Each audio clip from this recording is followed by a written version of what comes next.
What's up, people? That Hotep Jesus dude. We back. I got a wonderful, wonderful conversation lined up for y'all today. A very interesting individual here. A walking God, a king amongst men, a Goliath amongst men, bodybuilder, international superstar and boxer. Over 1 million subscribers on YouTube, over 1 million on Instagram. Mike Rashid in the building, y'all. What's up? Oh man, Good, Mike. brother. First of all, thank you for having this conversation with me today. Do me a favor, swivel your chair just a little bit. All right, I'll fix it on my end. Okay. For some reason it got slid over. Just want to make sure we get you in frame. Okay. Like the frame had got mixed up. So, past 2 years have been wild. Absolutely insane with the pandemic. I'm gonna fix it on my end. Don't worry about it. Okay. All right. Absolutely insane. You know, dealing with the vid and the pandemic and all of that. How you holding up amidst all the events of the past year? Yeah, I'm holding up good, man. Like even when it happened, there was no panic on my end. You know, I did dive into some research. Like with my business, one of my businesses, we do sports nutrition supplementation. So, and we really max out on science. So we do a lot of research. Okay. And I'm like, this is how my mind is geared to research shit and not go by what everybody's saying. So I did an extensive amount of research on like the nature of viruses and this particular virus as well. And I was like, what's the big deal? You know what I'm saying? Like, honestly, bro, if anybody takes 30 minutes to just do some research, they're like, all right, I get it. You know what I'm saying? Yeah. So, you know, I was never really concerned. And it's interesting when everything kind of shut down, me and my friends, matter of fact, it was like this time of the year 2 years ago. It was March, middle of March, close to my birthday. We were in Mexico. They were like, oh shit, are we stuck? You know what I'm saying? But we went home fine. The airports was empty. It was eerie. You know what I mean? Yeah. You know, I was still traveling nonstop. Like nothing changed. You know what I'm saying? Right. Streets were empty. People were living like on martial law, but it wasn't like that. It was still, everything was open for the most part. Not everything, but right. The essentials. You know what I'm saying? Traveling never stopped. You know. Yeah, it was really not that big of a deal to me. How did you deal with family and friends who were like, so you did all the research so you're not fretful. Was there family and friends where you presented information to them and they were a bit apprehensive? Yeah, and but how did you deal with that? It was fine. Just stay in the house then. You know what I'm saying? It's cool. Like I don't get all like in my feelings about people holding on to shit that they hear on the media or whatever. Yeah. And I get it, bro. I understand. Like, listen, it's a small percentage of people that kind of get it. You know what I'm saying? It's another small percentage of people that get it, but they manipulate a big portion of the people. You feel me? So that big mass of people, I understand that something that's official, like the news, is going to reign supreme over their thoughts. I understand that.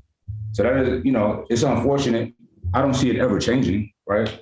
But it is what it is. You know what I'm saying? Everything's not for everybody. And it doesn't interfere with my life. You know what I'm saying?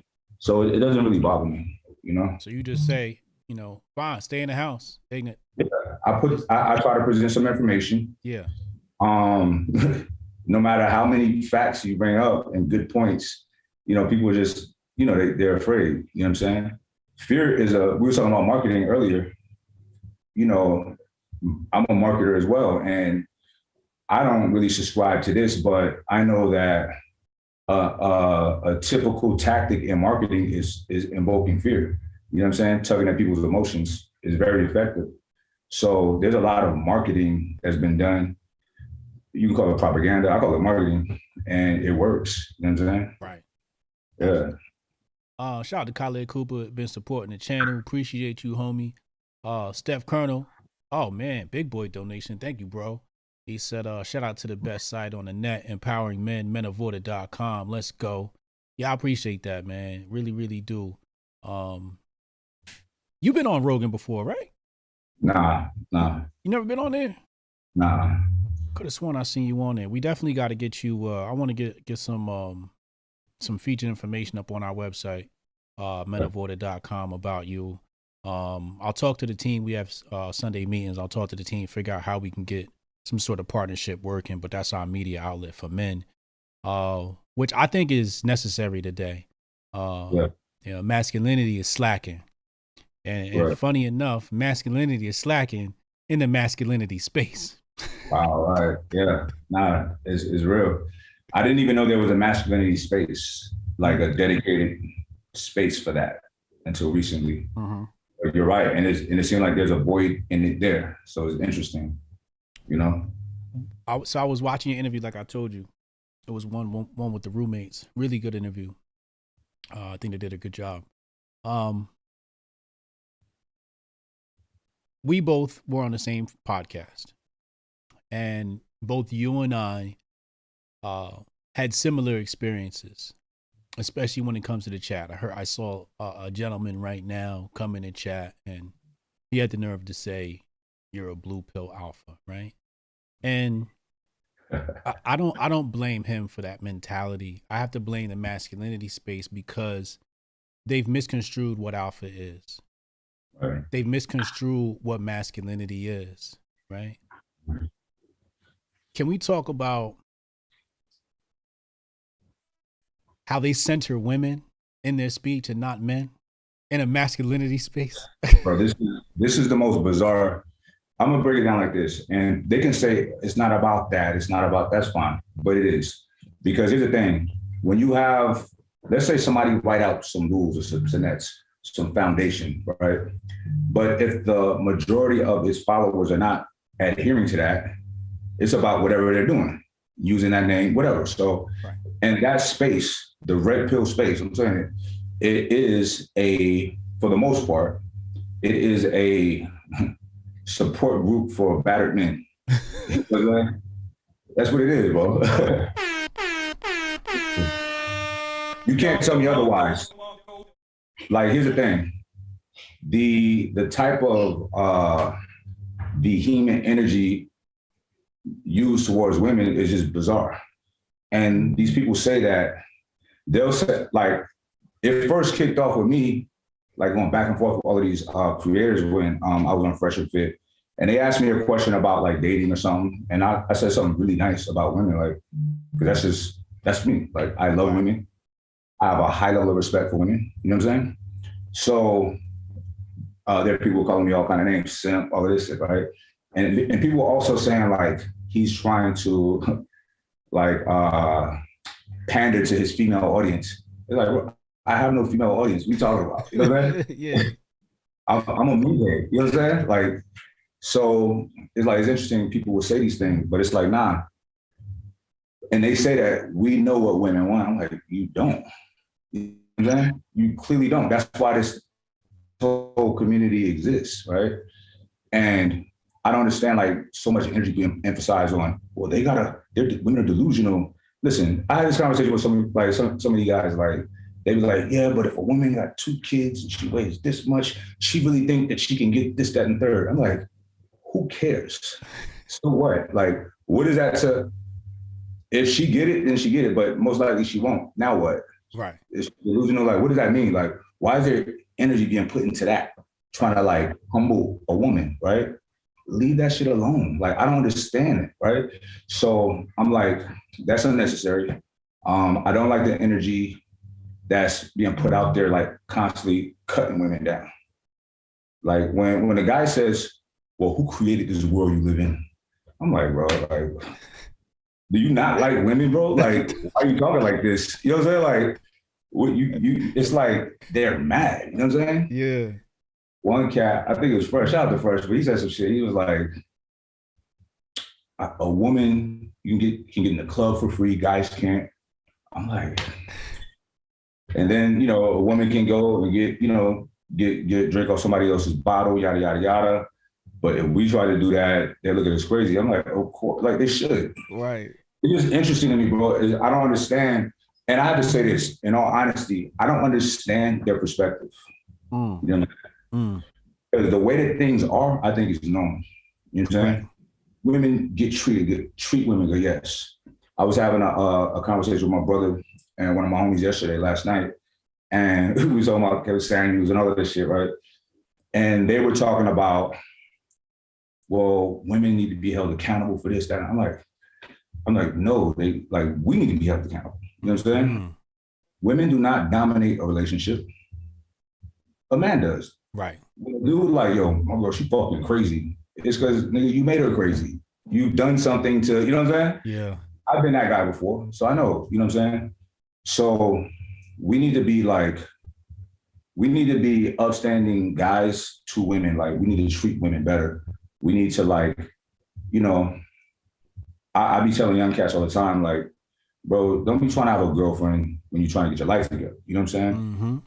You'll fuck around, y'all gonna develop feelings for each other. Now y'all kind of stuck together. You're dragging her down, you're dragging yourself down. You know what I'm saying? You'll never be able to give her that life that she needs. And I'm big on dudes working on themselves. You know what I'm saying? Like trying to level themselves up. Qualify yourself to be that ultimate guy in your woman's relationship. But my philosophy is this. I want to be the ultimate man for any woman I'm with. The ultimate dad for my children. The ultimate business partner for my business partners. You know what I'm saying? Like, you know, that's like the energy. And it's not that people are quick to pleasure. That's it. I want this. I need to have that. And they're not doing anything to work on themselves, to qualify themselves, to not have the issues that these guys have in those communities.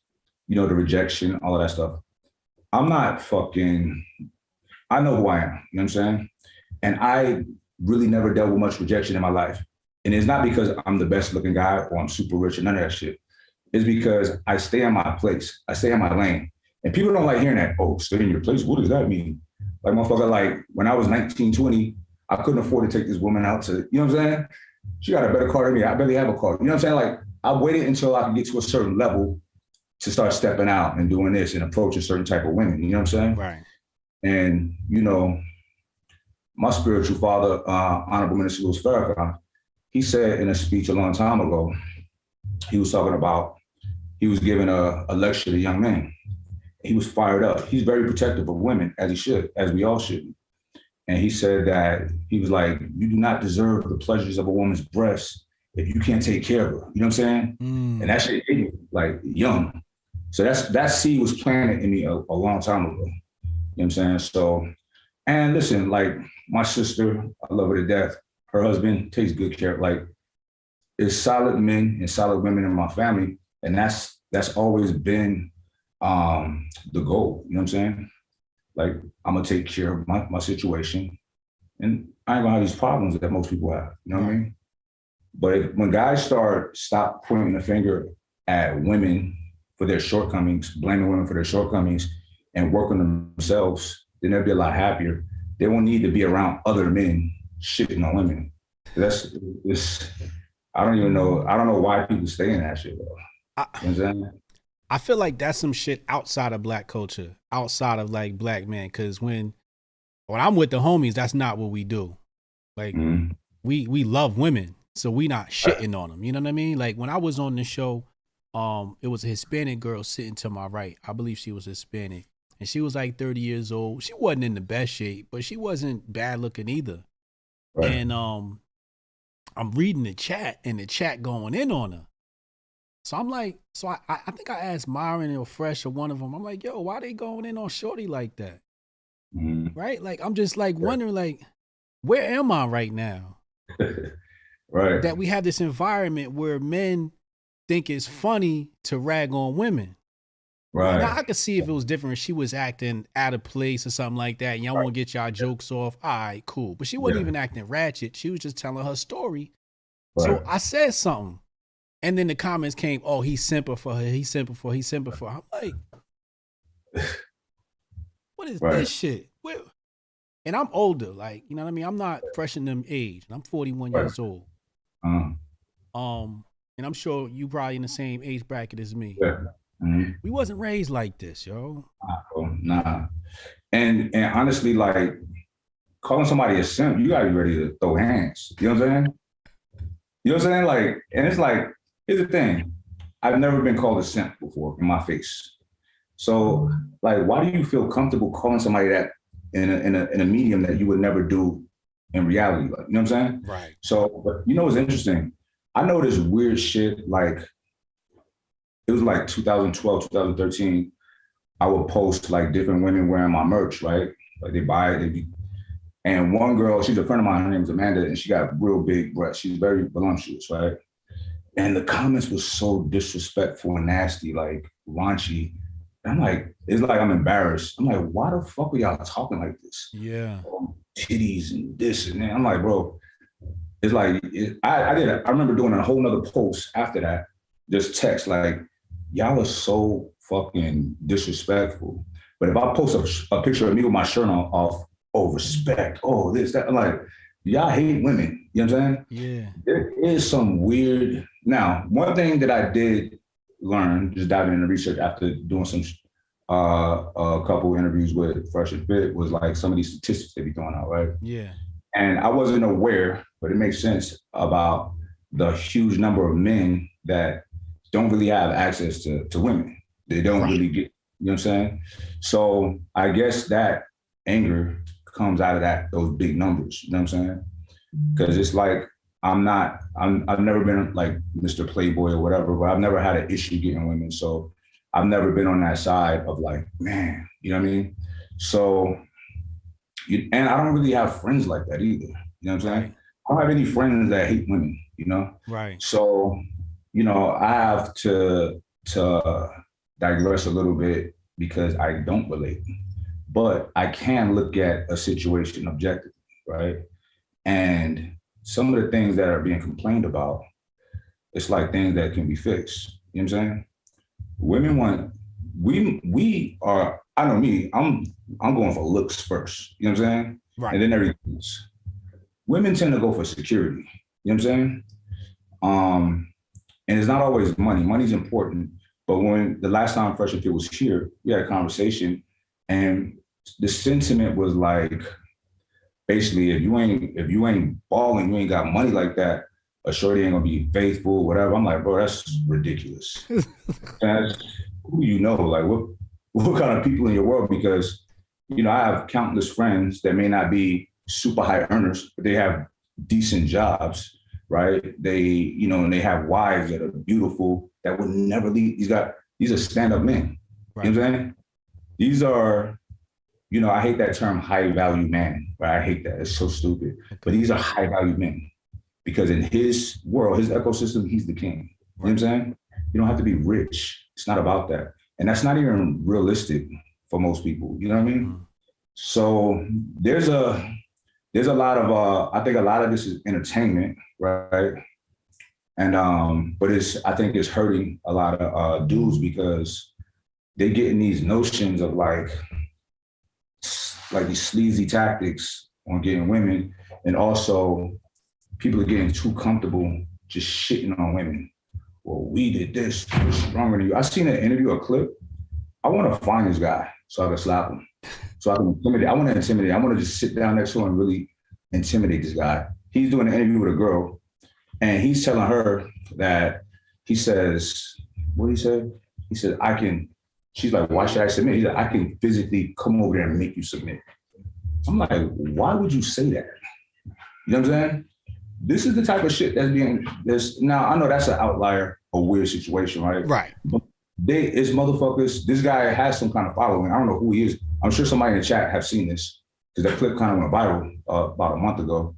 But why would you if you even think that, you shouldn't be saying that shit publicly. You know what I'm saying? Yeah. That's what I can't say, but motherfuckers are so bold and feel emboldened to say shit like that. You feel me? Like, yeah. It's just it's a nasty energy out there. And it's not productive. Yeah. So that space that those guys occupy, I understand is for definitely a young demographic, but I'm concerned because it's a young demographic because when you have the ears of the youth, you create the future. Right. So it's concerning, right? Because you're teaching young men things that are toxic, right? Like when they talk about toxic masculinity, that's toxic masculinity, right? When you Right. teaching men to hate women, that's not the way, right? So let's segue a little bit. Okay. When I look at feminism, right? Mm. First of all, I tell people I'm a feminist. Like I truly believe in establishing a throne for women next to men, right? Not above, not below, next to, right? And I don't even mind having her a little bit above either. I have no problem with that. Right. Because that has nothing to do with what I'm doing over here on my throne. Right. Exactly. It's real. It's real. You know what I'm saying? Real, bro. So when I look at feminism and the outgrowth of feminism, I tell people this is men's fault, right? And tell me if you disagree or not. But the way I look at it is at some point, somewhere, a man failed them. Because when I look at women who are not feminists, the commonality is I had a father and he was there in my life. Right. So they never needed no feminism. Feminism is a replacement for the masculinity. That's why they all carry a masculine energy, because feminism is supposed to be replacing that. Do you agree when I say that feminism is the result of a lack of masculinity? I need to ponder on that more, but Okay. I think so. You make a really valid point. Let's take the word feminism out of it, right? Okay. And let's look at behavior. They say what women are not agreeable these days, not teachable. They're masculine, right? Right. That is a fault of men. It starts with fathers. You know what I'm saying? I've had a lot of back and forth, like heated with Fresh and Fit, even with people I know, after they said something about like, if a man impregnates a woman and he don't want to keep it and she do, he's like, well, that's on her. Yeah, we don't even have a say, right? Uh-huh. I'm like, no. Wait, repeat that one more time. If a man what? A man gets a woman pregnant, he don't want to keep it, but she does. It's not on him no more. It's on her, right? It's like, this is bizarre. You know what I'm saying? Yeah. And like, it's like, I shouldn't even have to say that. That's silly. It's not okay. Right. I mean, well, she didn't have to. I'm like, bro, they put a lot of emphasis on women, right? They got to be smarter. I'm like, no, keep your dick in your pants, bro. Right. Wear a condom. You know what I'm saying? Right. You came in that woman. Like, you got to know that it's a possibility. Boom. You know what I'm saying? Yeah. So, and if it happens, you take care of your responsibility. The problem is, there's not a lot of fathers in homes rearing their daughters or their sons. You know what I'm saying? So women are going to Kevin Samuels. You know what I'm saying? For wisdom. And men. He's putting himself in a fatherly type of patriarch leader position, right? He stepped into a void, and he's controlling the consciousness of a lot of people. And I'm not mad at him, because I'm gonna tell you why. I don't think he's like a super. All right, so there's a lot of shit that he says and does. I'm like, why do y'all like this fucking guy? You know what I'm saying? It's real goofy, bro. It's silly, right? The Godfather. I'm like, you're not the God of Cologne. You know what I'm saying? Like, I look at your content, bro. It's, hey guys, spray cologne, and it's cologne reviews and shit like that. I'm like, that's weird, but whatever. You know what I'm saying? Yeah. So huge shift in content after that World Star video blew up, right? Nobody's looking at this shit, right? So to me, the source matters. Who's giving this information? And I feel like this guy it's a lot of like, they'll take something good that he says and like, see, he said this, but what about all the other silly shit that he says? You know what I'm saying? Yeah. I remember one time a girl called in and she got through it. She was super excited, right? And you could tell he was annoyed. And she was annoying, right? Like, oh my God, I got through, whatever. So he starts playing sound effects while she talked. And I'm just like, what? How old are you, bro? Like, what are you doing? You know what I'm saying? It's like, why are you doing this? Yeah. So I don't know, bro. It's just weird. It's the maturity that's missing too. Yeah, and there's things that he said. He said things that I'm like, this is not true, like, right, about himself. Like, but anyway, I don't want to get into that. But to me, the source matters. You know what I'm saying? I gotta respect the source. You know what I'm saying? I don't care if you're reciting information. Who are you? What's your life like? You know what I'm saying? So, you know, like I have people in my life that I've looked to for wisdom, for guidance, and I still do to this day since a kid. And I'm good. I don't need all these extra leaders. You know what I'm saying? I do understand that people do need that, want that, like that guidance, that wisdom. You know what I'm saying? And I guess he's there, he's popular, and he's giving it to them. You know what I'm saying? But people need to be more open-minded and stop being, even with me, like when people look at my content and be so super motivated, I'm like, look, don't just be motivated right now. Like, be practical about this shit and keep at it. Like, you know what I'm saying? So, but with something like that, with Uncle Kev, it's funny, and he's preaching to the choir, right? He's talking to other guys who's probably had, you know, difficult time with women, and they want to hear women say they don't know, they're stupid. Like, why do they do this? And and they gotta understand, you got a kid. It's a wrap for you. It was like, no, it's not. I mean, you're like, what are you talking about? I would adopt your kid. You know what I'm saying? Yeah. Like, so listen, I am what they consider a high value man. I'm that. And I'll marry a woman with a kid in a heartbeat. That doesn't deter me. You know what I'm saying? Mm-hmm. So, you know, they try to like just put this fucking tarnishment on women. I'm like, yo, this is so crazy. Yeah. You know, so anyway, but the whole thing, bro, the energy is just off, bro. And I'm not, I really appreciate it. I know what Kevin Samuels does, and basically what he does for his audience is something they can't do, right? He's checking women, or he's checking some man, right? So they're living vicariously through him in that moment because, like you said, that audience has been hurt. These are battered men, right? So they see their ex getting scolded by their dad on Instagram, Right. Yeah. so they love it, right? I could never get into that content. You know what I mean? Most of the masculinity stuff I could never get into because I'm just like, I don't get it, really. Right. You know, and I've never had problems with getting women, like, ever. Yeah. You know what I'm saying? Yeah, bro. And it's like, and here's the thing, bro. The guys that's putting themselves in that spot, I'm like, really? This guy? I've seen these, I don't give a fuck, alpha male strategies, this guy. Mm-hmm. I'm like, this guy? You know what I'm saying? Yeah. Okay, that's cool. You know what I'm saying? I'm seeing people who, like, this is what they want. And the internet is an interesting place, right? Because you could create your whole avatar of who you want to be and just say it, and it is, right? Right. So, because listen, most people are like sheep, unfortunately. And that's not knocking, that's just how the shit averages out. You know what I'm saying? Most people don't think past what's being given to them.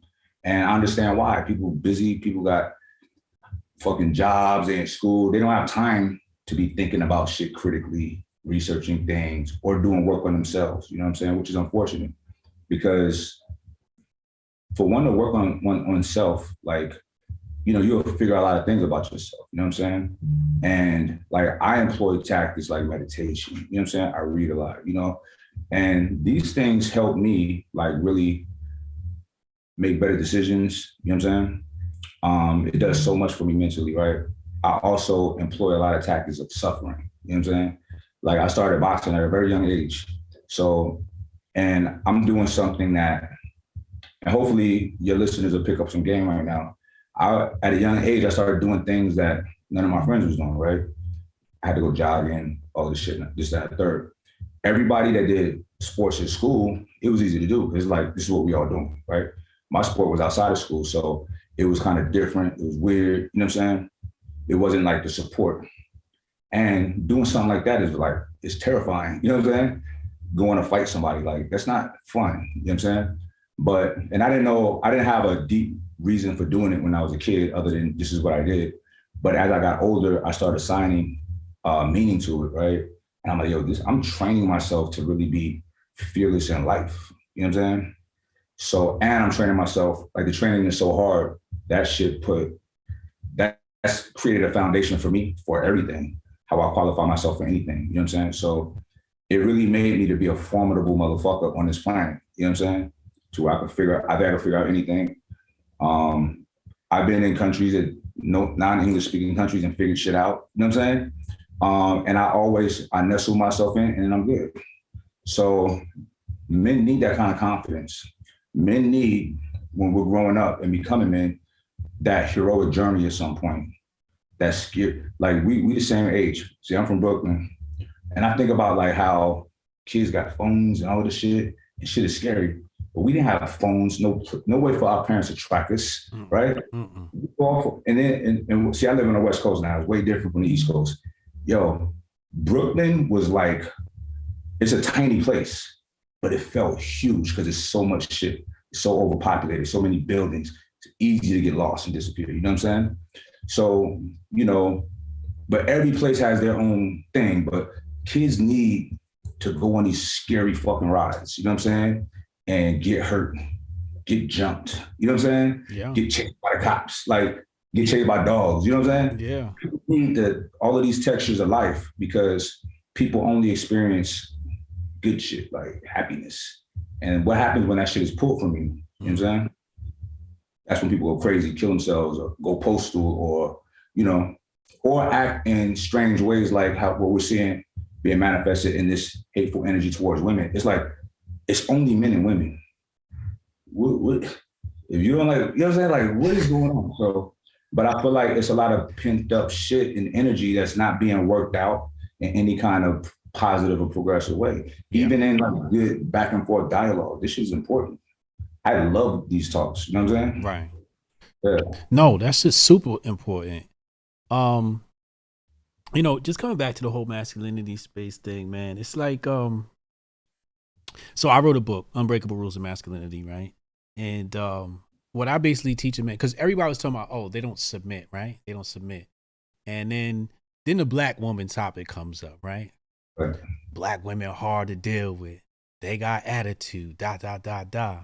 And all I'm thinking in my head is, no, they got attitude with you. That's it, right. Because I don't have the problems. Here's the thing. If a woman is hard to deal with, it's our fault. I don't give a fuck. Simple and plain. You know what I'm saying? Mm-hmm. And listen, and if a woman is just too hard to deal with, don't deal with her. Just move on. Right. I don't get it. That's why I just don't get the complaints. They're not agreeable. If you can't figure out how to communicate with her in a meaningful way to get her to, do things that you feel is the necessary thing to do, then go on, move on. You know what I'm saying? Right. What are we still here for? You know what I'm saying? So I look at it like this.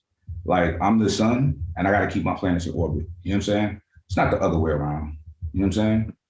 The only time, my mother said this, she was telling somebody else this. She said, when he was a little boy, she said, I was kind of intimidated by him. You know what I'm saying? Because she said, he was like a little man in my house, like a little man. You know what I'm saying? Yeah. But she made me like that. My mother's fucking strong. Like, she's very loving, but she's very strong. You know what I'm saying? Yeah. And so I had to like tighten up with her. So, and she's somebody that people would say she's unagreeable. But nah, you gotta be great to be able to make her submit. You know what I'm saying? And to me, that's always the goal. It's like, I never look at nobody like, oh, I can't handle that shit. Like, what? Like, let's go. You know what I'm saying? Yeah. So, guys need to have that kind of mentality, like, yo, be ferocious with life. You know what I'm saying? Like, I can handle anything. Right. But not just say it, do things to be able to do that. You know what I'm saying? Yeah. Absolutely. I think the first problem is posture. Mm-hmm. Okay, so are Asian women and white women more, I don't know if docile is the right word, more docile than black women? Absolutely, I would say so. But they came from different environments, different upbringing, different problems. Structures. Family structure. Yeah. Absolutely. Yeah. I feel like I'm going to go full black national with this comment. Okay? Let's go. If the black man is the original man, right? Which makes them superior to all other races, right?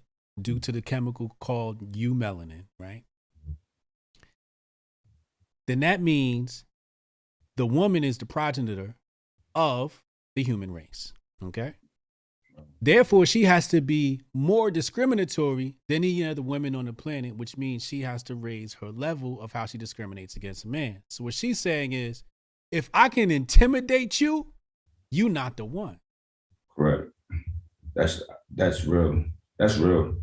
And it's real. So I want you to answer me this, because I believe it has to do with posture, right? There's a certain posture and how you carry yourself that tells everybody in the room how you expect to be treated. Mm-hmm. What are some things that you can tell the young men about how to posture themselves and set themselves up in a room full of women or one woman or around women that will garner respect, and even maybe point out some mistakes that men do when they get around women? I know one of them is they just talk too damn much, right? They're always bragging about some shit. Right. But like we was talking before, right? I'm gonna get into that later, but go ahead. But what's some advice you would give? Because I move different in a room full of women. Yeah, I love being around a bunch of women. Like, it's my birthday weekend. It's gonna be mostly like maybe 10, 15. Oh, happy women. Birthday, man. Appreciate it. But anyway, all right, posture. Posture is secondary to me, right? Okay. Qualifying yourself first is first and foremost everything. Explain qualifying yourself. All right. So education, whatever that means to you. You know what I'm saying? Yes. Stand on your ding in a term of always trying to increase your ceiling of intelligence. You know what I'm saying? Our brains are magnificent, bro. The human body is magnificent, period, but our brains, so the entire human body over time will degenerate, right? The brain doesn't have to. You know what I'm saying? That's one organ, miraculously, that can continue to get like ripe and fresh if used properly. If you listen to people like Warren Buffett speak, or Minister Farrakhan speak, this man is 90. Buffett is almost 90. They are so sharp and witty. You know what I'm saying? They sound like young men. You know what I'm saying? Like young, spry young men. You know what I'm saying? That's from reading a lot, engaging in, meaningful discourse, even if it's just rhetorical, whatever. Also, so that's something that I feel like men should always do. Try to raise your ceiling, bro. I'll give examples like this. Like, there's a friend of mine, Tiffany. She's a good friend of mine to this day. We liked each other back in college, right? We was in different states. She was in law school. So I would always study a bunch of her shit to have more shit to talk to her about. You know what I'm saying? When we hop on the phone. You know what I'm saying? And I'm still like that to this day. Like, bro, you look at my notes, I research so much random shit that's just interesting to me, right? But once you get on that wave, it just you never get off. It just becomes part of who you are, right? And, so that's another, increasing your intelligence, your ceiling of intelligence, because it can be done, right? Another thing is making yourself a formidable specimen. Training, working out. Doesn't have to be weight training. It could be swimming. I think about shit like this. How long can I swim back and forth without getting tired? You know what I'm saying? Or how long can I swim back and forth while I'm tired? You know what I'm saying? I think like this, running, whatever. So it's make yourself formidable. You know what I'm saying?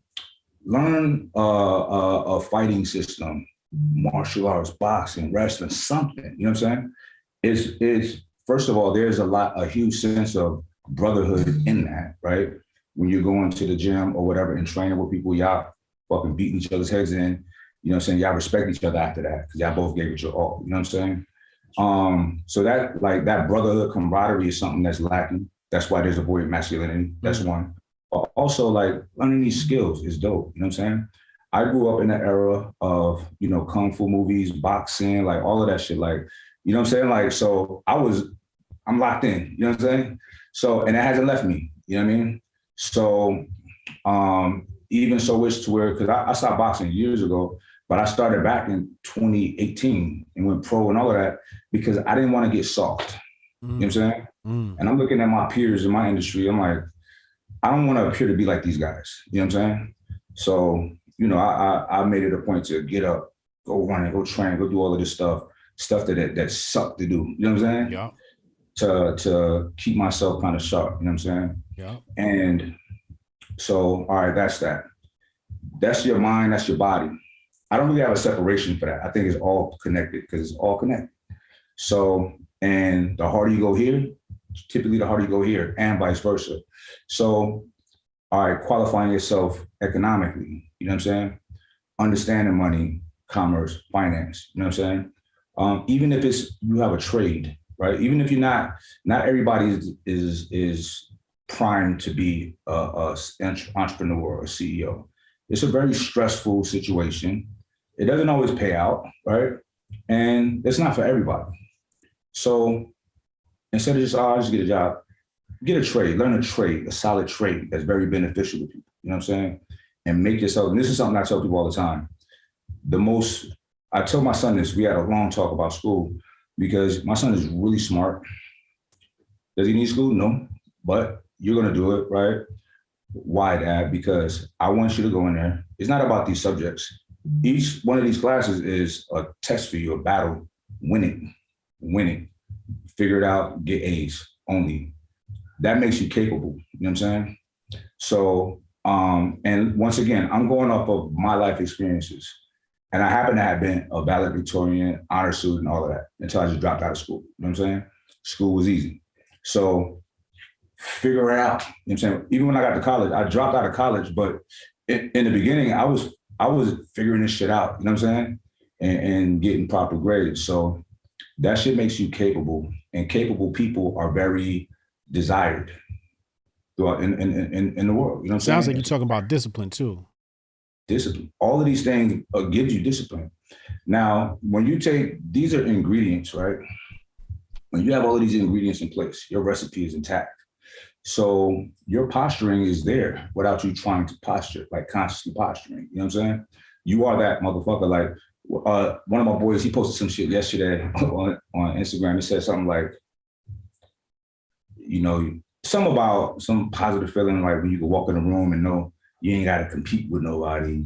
I'm like, nah, I walk in the room knowing that none of these motherfuckers can fuck with me. You know what I'm saying? Yeah. That's my mentality. You know what I'm saying? So, yeah. And then I don't know weird shit like, oh, I can fuck these guys. I'm like, nah. It's just that I know I'm fucking capable. Yeah. You know what I'm saying? I'm a capable person. So, that's it. Like, so I feel like those things, employing all of those tactics, like working on yourself, it go back to working on self. That gives you that unconscious posturing that people give you that respect and you get that look. You know what I'm saying? You nailed it. Yeah. That's why I walk in the room like I'm the man. Exactly. Because I spend my time studying and building myself. Let me hop into some super chats real quick. Retro Neon, thank you. He said, "Can we get deep into divine masculinity and shadow masculinity? I always tell people that masculinity isn't toxic. It's things like complaining and bitching and also porn being a problem." I never got into that whole divine and shadow and stuff. I feel like people just taking some shit that's simple and make it complicated when y'all start using them terms. The Con TV said this conversation is fresh and appreciate you fellas. No doubt. Renee Vogel, he said, being a father to daughters is the most important thing I could show them is how I treat their mother. Yeah, I got 2 daughters. This is a very important dynamic that they need to witness. What are some commonalities you find amongst, I know you train people and clients and what's not. What's some commonalities you find amongst them, maybe even mentally, right? That is stopping them from being that person that they want you to help them become. I think it's the confidence, people don't have confidence. Like, I don't train people anymore in the gym, but I did for a long time. And every now and then, somebody I know that really needs some help, I'll work with them. You know what I'm saying? Right. It's just like that self-belief, that lack of self-belief. Well, I can't do that. And I'm like, nah, but like, why? Like, yes, you can. One of the subjects that I was always interested in was the conscious and subconscious mind. You know what I mean? And I tapped into reading stuff about that, like in high school. And it's so powerful, right? How, just to break it down a little bit for people listening, conscious mind is our everyday robotic, mechanical thinking. Like, when I get up, I'm gonna go brush my teeth, I'm gonna wash my face, I'm gonna go do this, go do that. The subconscious mind holds like the all the genius of you, but also the evil of you. Like everything is there, right? And the subconscious mind is very powerful. You know what I'm saying? And there's people that will put things consciously in their subconscious mind by, let's say, lying about some shit, right? They're kind of like I hate this term, but fake it till you make it. I've seen that shit work with people. And I'm like, what the fuck? You know what I'm saying? But I also read about, when it comes to the topics of that, the conscious and subconscious mind, that they, whatchamacallit, a woman can want to be pregnant so bad, or tell people she's pregnant so much that she'll start having prenatal symptoms and not be pregnant. Right. You know what I'm saying? That's real. So that's how powerful our subconscious mind is. Right. You know what I'm saying? So I forgot how I got on this the conscious and subconscious mind. What were we talking about before that?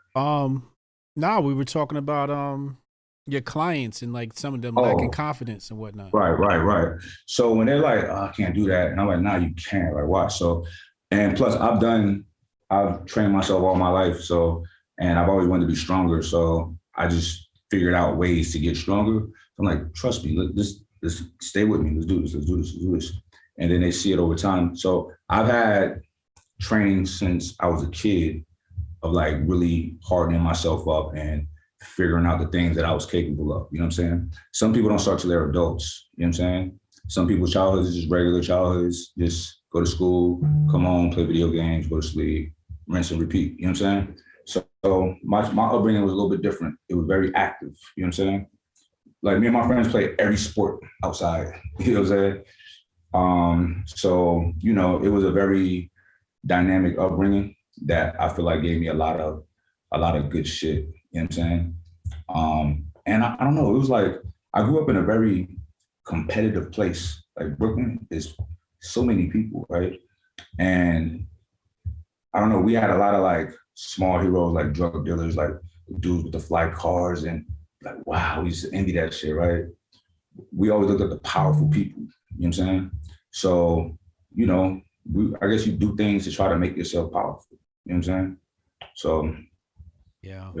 I talk about the subconscious mind all the time. I have a daily newsletter, briansharp.co, and quite often I write about that subconscious mind and consistently programming it, because the subconscious mind is open. It's going to be programmed regardless. Right. The question is, who gonna give it the program? Right, exactly. And that's the thing. Speaking of programs, right? Programming. And you know, there's a lot of talk about whether we're in a simulation or not, right? Right. And it's like we are, right? But we're doing the programming ourselves with every decision. Every word that we utter out of our mouths is programming for what's next. You know what I'm saying? If people just really sit back and think about it, this shit is true. Just like the notion, life is what you make it. It literally is.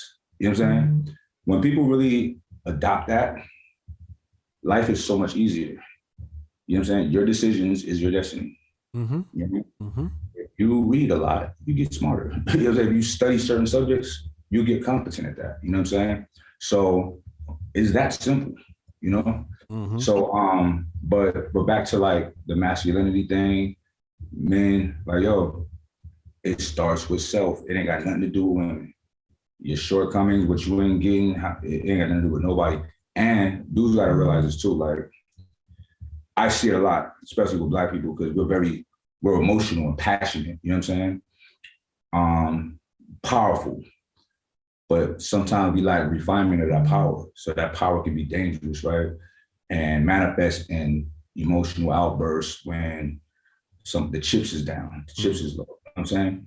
And one thing that my father said to me when I was younger, becoming a young man, he was like, look, we're about character. You know what I'm saying? And he said, you don't develop character when everything's good. That's easy. You feel me? He said, you develop character when you lose your job or your girlfriend leave you or this, that, and the third. That's when you're being tested. You gotta do the right thing, keep your head up, smile, don't complain to people. You know what I'm saying? That's how you develop character, and it's real. You know what I'm saying? When shit ain't right, we see who's solid and who's weak, who's gonna fold. You know what I'm saying? Yo, you repeating back to me like my tenets of life. It's so wild, yo. Bro, hold on. I gotta switch to my phone. All right. Because the computer has to go. Okay. I broke my computer, so I'm without a computer right now. All right, no doubt. Yeah, switch it up, and I'll talk to the crowd until you get back. Okay. Or you could just pop in with your phone first, and then log out the what's name. Come in. We live right now with Mike Rashid. This is my son right here. I'm gonna ask him this question. You ready? Yeah. All right. I'm gonna ask you a question. You gonna answer it. All right. What is life? Whatever you make it to be. What? Whatever you make it to be. Thank you. Good job. Give me some. Give me pound. Give me pound. That's what's up. That's dope. Okay, there you go. Yeah, I got you. This is literally what I teach my sons, man. Let me turn this down. Yeah. Nah. Hold on. You gotta cut the computer off. Yeah, there we go. Yeah, turn your phone sideways. There we go.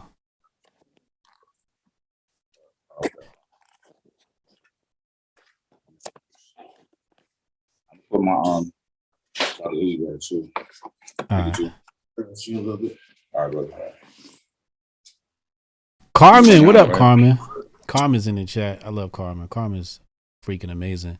Look like Mike dropped out. He'll be right back. I'll pull him into the chat as soon as I get the notification. But that's literally what I tell my kids. On the way to school every day, I ask them like 3 basic questions. What is money? What is Bitcoin? And what is life? And they'll be able to tell you the answer to all of those. Why is it not flipping? Oh, there you go. All right, I'll adjust the to jump off now. Okay. Yeah. But yeah, like you repeating back to me like my tenets. Like I said, that's why I tell I say it to my kids, and I gotta remind them almost every morning. I say, what is life? Whatever you make it. Right. Literally. So you said something very fascinating to me about history when I saw you on Joe Rogan, right? Okay. First, I want to ask you, how'd you get on it? Like, what made him recognize you? He said one of his homies told him to put me on there. Mm. And he thought your views was crazy, what? Probably. Yeah. I don't know who. He said he couldn't remember. I don't know if he was just saying that, but he said he couldn't remember who told him to, but one of his homies was like, yo, you got to have Hotep Jesus on. But it's probably my views because that's the only thing I got. Yeah. Right. Yeah. So when you was talking about how Black people didn't get brought over here as slaves. Yeah. Right. Can you elaborate on that? Absolutely. So from an economic standpoint, I was just looking at it like, why would you do that? Like, if it's people here already, like, why not just enslave them, right? And then when you go look at like the letters with Cristobal Colon to damn, slipping in my studies, but he wrote a letter and he was talking about like when he landed in the Caribbean, how there was he saw the natives there were riding around in boats the size of an 18-oared galley, and they're masters of the seas and all that stuff. And then I remember just like thinking about like the stories of Pocahontas, right? And like how like she was mixed race because her mama was dating one of the white dudes. And I'm just looking at the pictures of the natives, and I'm like, they not Black, but they look like Hispanic people. And one thing I know is Hispanic people ain't nothing but, well, some of them at least, are nothing but an amalgamation of the Negro and the Spanish European, right? So I'm just putting my common sense to it. And then I copped this book called The First Americans Were Africans by David M. Hotep. And he's got the actual DNA evidence. He's got empirical evidence. He's got anecdotal evidence. He got the natives saying, we come from the East, right? They ain't talking about China. Right. But these are what they call, America was called Turtle Island, or the United States was called Turtle Island, right? So what they were saying was, you know, the Seminoles and some of the other tribes were saying like, yo, we come from the East. And what's East? Well, that's Africa, right? But then you got like when you look at King Kamehameha out in Hawaii, so that's the other coast of the United States, which is closer to Japan and China and all of that. But it's a straight up black man, right? And you like, all right, so we had a king in Hawaii. We know we was in the Caribbean, and now y'all telling me this huge landmass in the middle that we just never got to. Like, I can't jive with that. It just don't make no sense to me, just from a common sense perspective. And I'm just like, nah, we was here, we was everywhere, because every time the European wrote his history and he landed somewhere, he describes the native people as being dark people. I'm not pulling this from like just Hotep sources. I'm pulling this from like Christopher Columbus said it. Everywhere I went, I seen black people. He went to South America. Black people. This is the thing. He documented heavy the black natives when he got to the Americas, right? Right. And there was, you know, are you familiar with the like the Arawaks? The Arawak Indians, yeah. Yeah. That's out of Jamaica. So yeah, all over the Caribbean, you know. So it's like, and the natives, a lot of the natives, they were black. They were black, you know what I'm saying?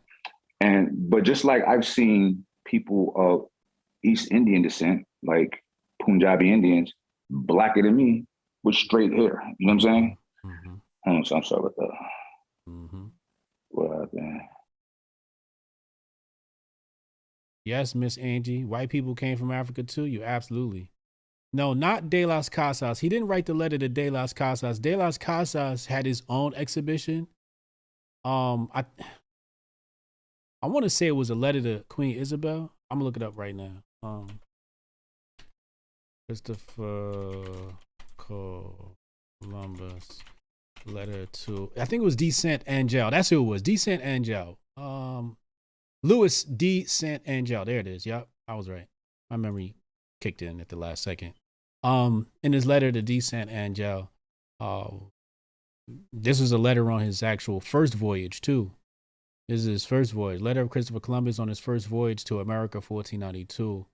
And very, very interesting letter, right? So, you know, I always like to use primary sources. I like to go based upon sources of people who were actually there, right? Let's get Mike in here. You know, I like to go based upon sources that was actually there. Mike, that was a D. Saint Angel was who that letter was to. You know, all these people thought they was Christian back in the day. Oh, yeah. Okay. But yeah, there was a lot, man. There's a lot of things in history that's never talked about. That's unfortunate.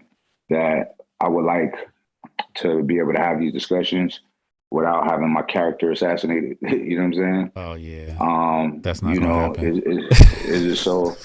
But you know, I do feel like, you know, when people are like just trying to assassinate you and lies, there's not a third. Like, stay strong. When the dust settles, the truth is still will reveal itself. You know what I'm saying? Over time. And especially now, like we live in an information age, so information travels at the speed of thought, right? So there's certain things that they can't do. Like, one thing that really bothers me is the assassination of every Black leader ever, right? Unjustly, and it's documented, right? Now, our last leaders, Minister Farrakhan, in my opinion, and after the Million Man March, they were like, yo, this man is powerful. Let's embrace. Come do these fresh tours, They're like, all right, I'll be right back. I'm going to Africa. I'm going, you know what I'm saying? I'm going to Middle East. I'm going to go see my people.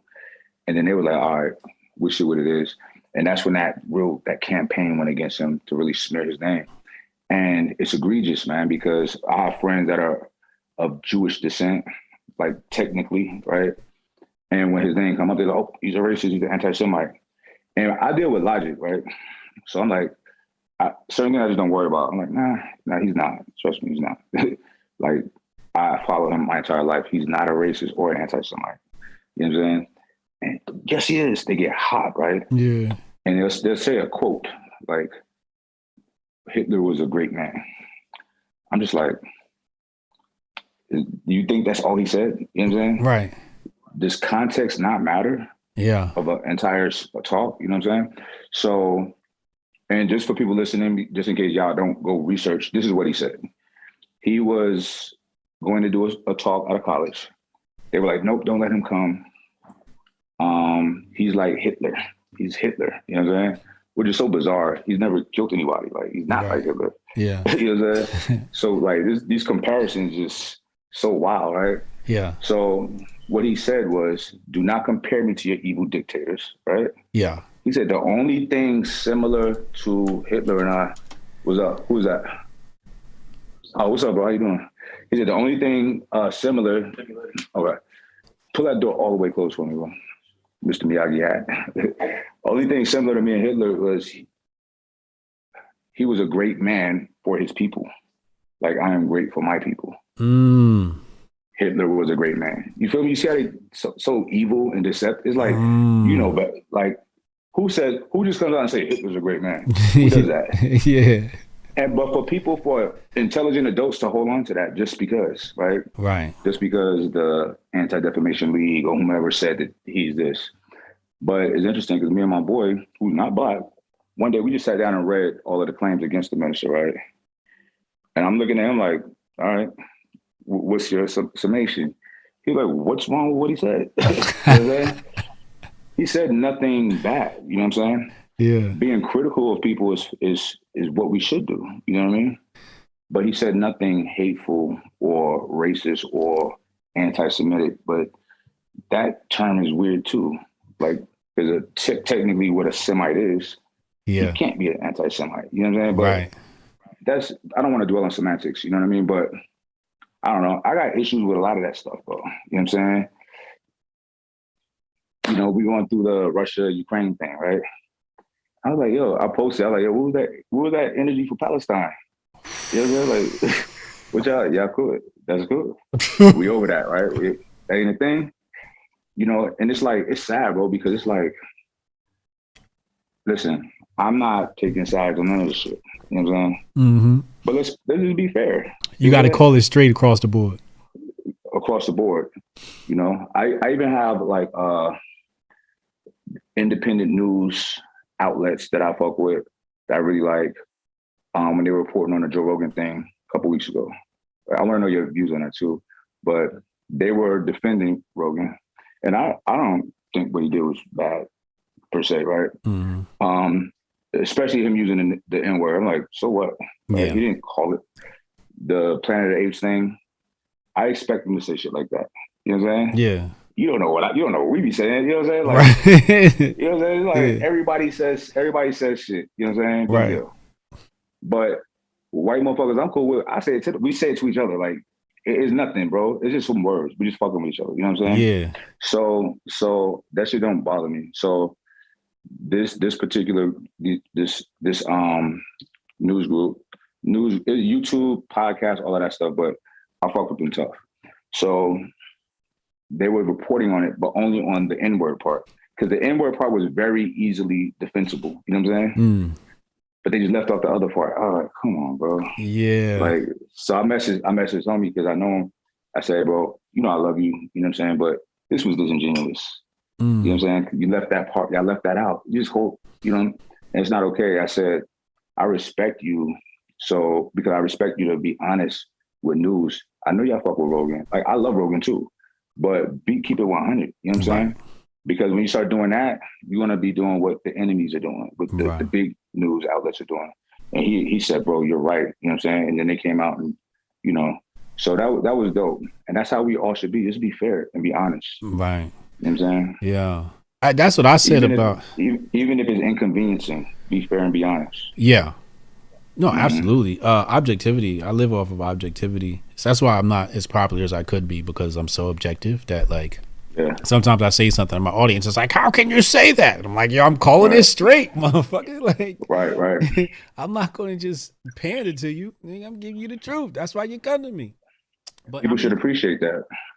That the core audience does.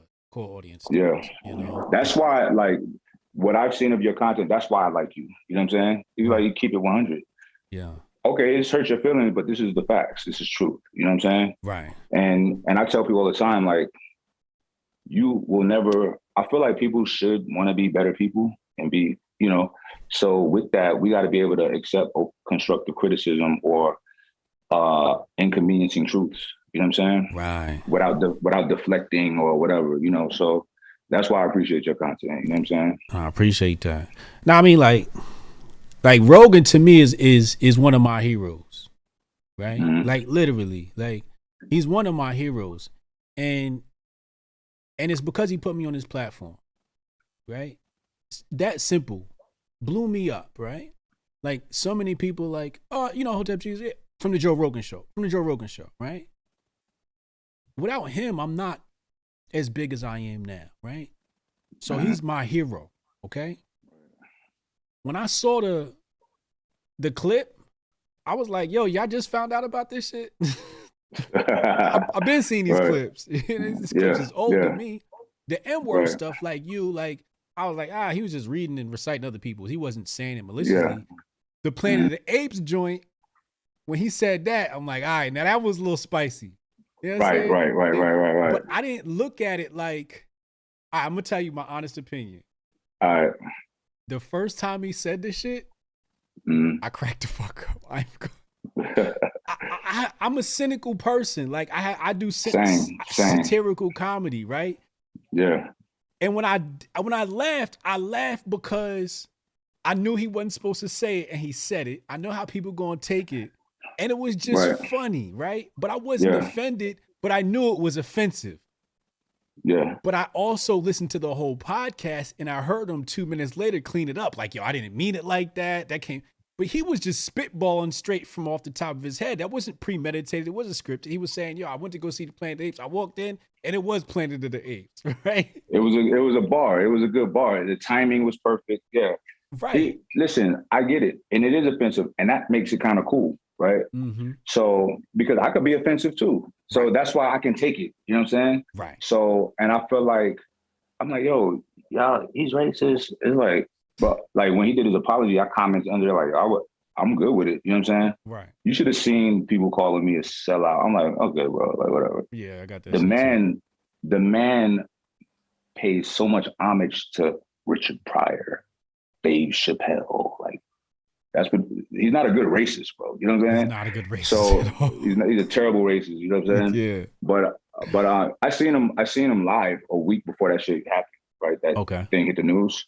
He was in Irvine at there was a UFC fight out here, and he was hilarious, bro. I didn't realize how funny he was live. You know what I'm saying? I was on a shroom, so maybe that made it extra funny. You know what I'm saying? Yeah. But it was incredible. But he brought that up. He said, "I seen this collaboration. Somebody put together all of these clips of me saying the N-word," and he joked about it. You know what I'm saying? But what he did, he made fun of everything and everybody. But he tread lightly when it came to Black people, and he was very respectful. You know what I'm saying? Because he said that he said the N-word years ago. He said, I'll never say it again. That's not cool, right? Yeah. And then he said people call him a hypocrite because he'll say the R word, like retarded. You know what I'm saying? And then he'll say, like, they said, well, this is funny though. He said, well, why would you say the R word and not the N word? He's like, because I'm not afraid of retards. You know what I'm saying? That shit was hilarious. You know what I'm saying? But nah, he's a comedian, and he's childish. Like, I'm childish. I say fucked up shit all the time. You know what I'm saying? So, you know, people, one thing about our people, man, I love our people, but our people are too quick to like take offense to things. Oh, thank you, brother. Appreciate you, my man. Appreciate you. Our people are too quick to be offended. You know what I'm saying? You just want to be offended. And I'm talking to people when they're, you know, calling me names. I'm like, all right, so you just want to be offended? Like, does the context of what he was saying not matter? Like, have you never said anything off color about somebody of a different race? Like, are you that angelic? You know what I'm saying? Yeah. But then let's look at it objectively. So our people have said, well, look at what we've been through. You know what I'm saying? So they should be a little more, you know, tread a little lighter. And I could see that perspective. You know what I'm saying? Absolutely. But he apologized. Right. What do you want? Blood? Should he die? Like, what now? You know what I'm saying? Yeah. He apologized. So, you know, And I said, all I said is, I accept that apology. I'm glad you apologized. You know what I'm saying? Yeah. That's dope. You know what I mean? So, I want to call him my nigga. I want to say you still my nigga. I want to say you still my nigga. You know what I'm saying? Yeah. But bro, the N-word, bro, it has no power to me. It's just a fucking word. If somebody wanted to be offensive and call me nigga, I'd be like, you're a nigga. You know what I'm saying? Yeah. I'm like, no, you're a nigga. You know what I'm saying? It's like, I'm not gonna get bent out of shape over that shit, bro. You know what I'm saying? Yeah. I posted a clip from a previous stream where I was talking about the N-word. I posted on Instagram today. When you get a chance, check that clip out. About a minute long. Right.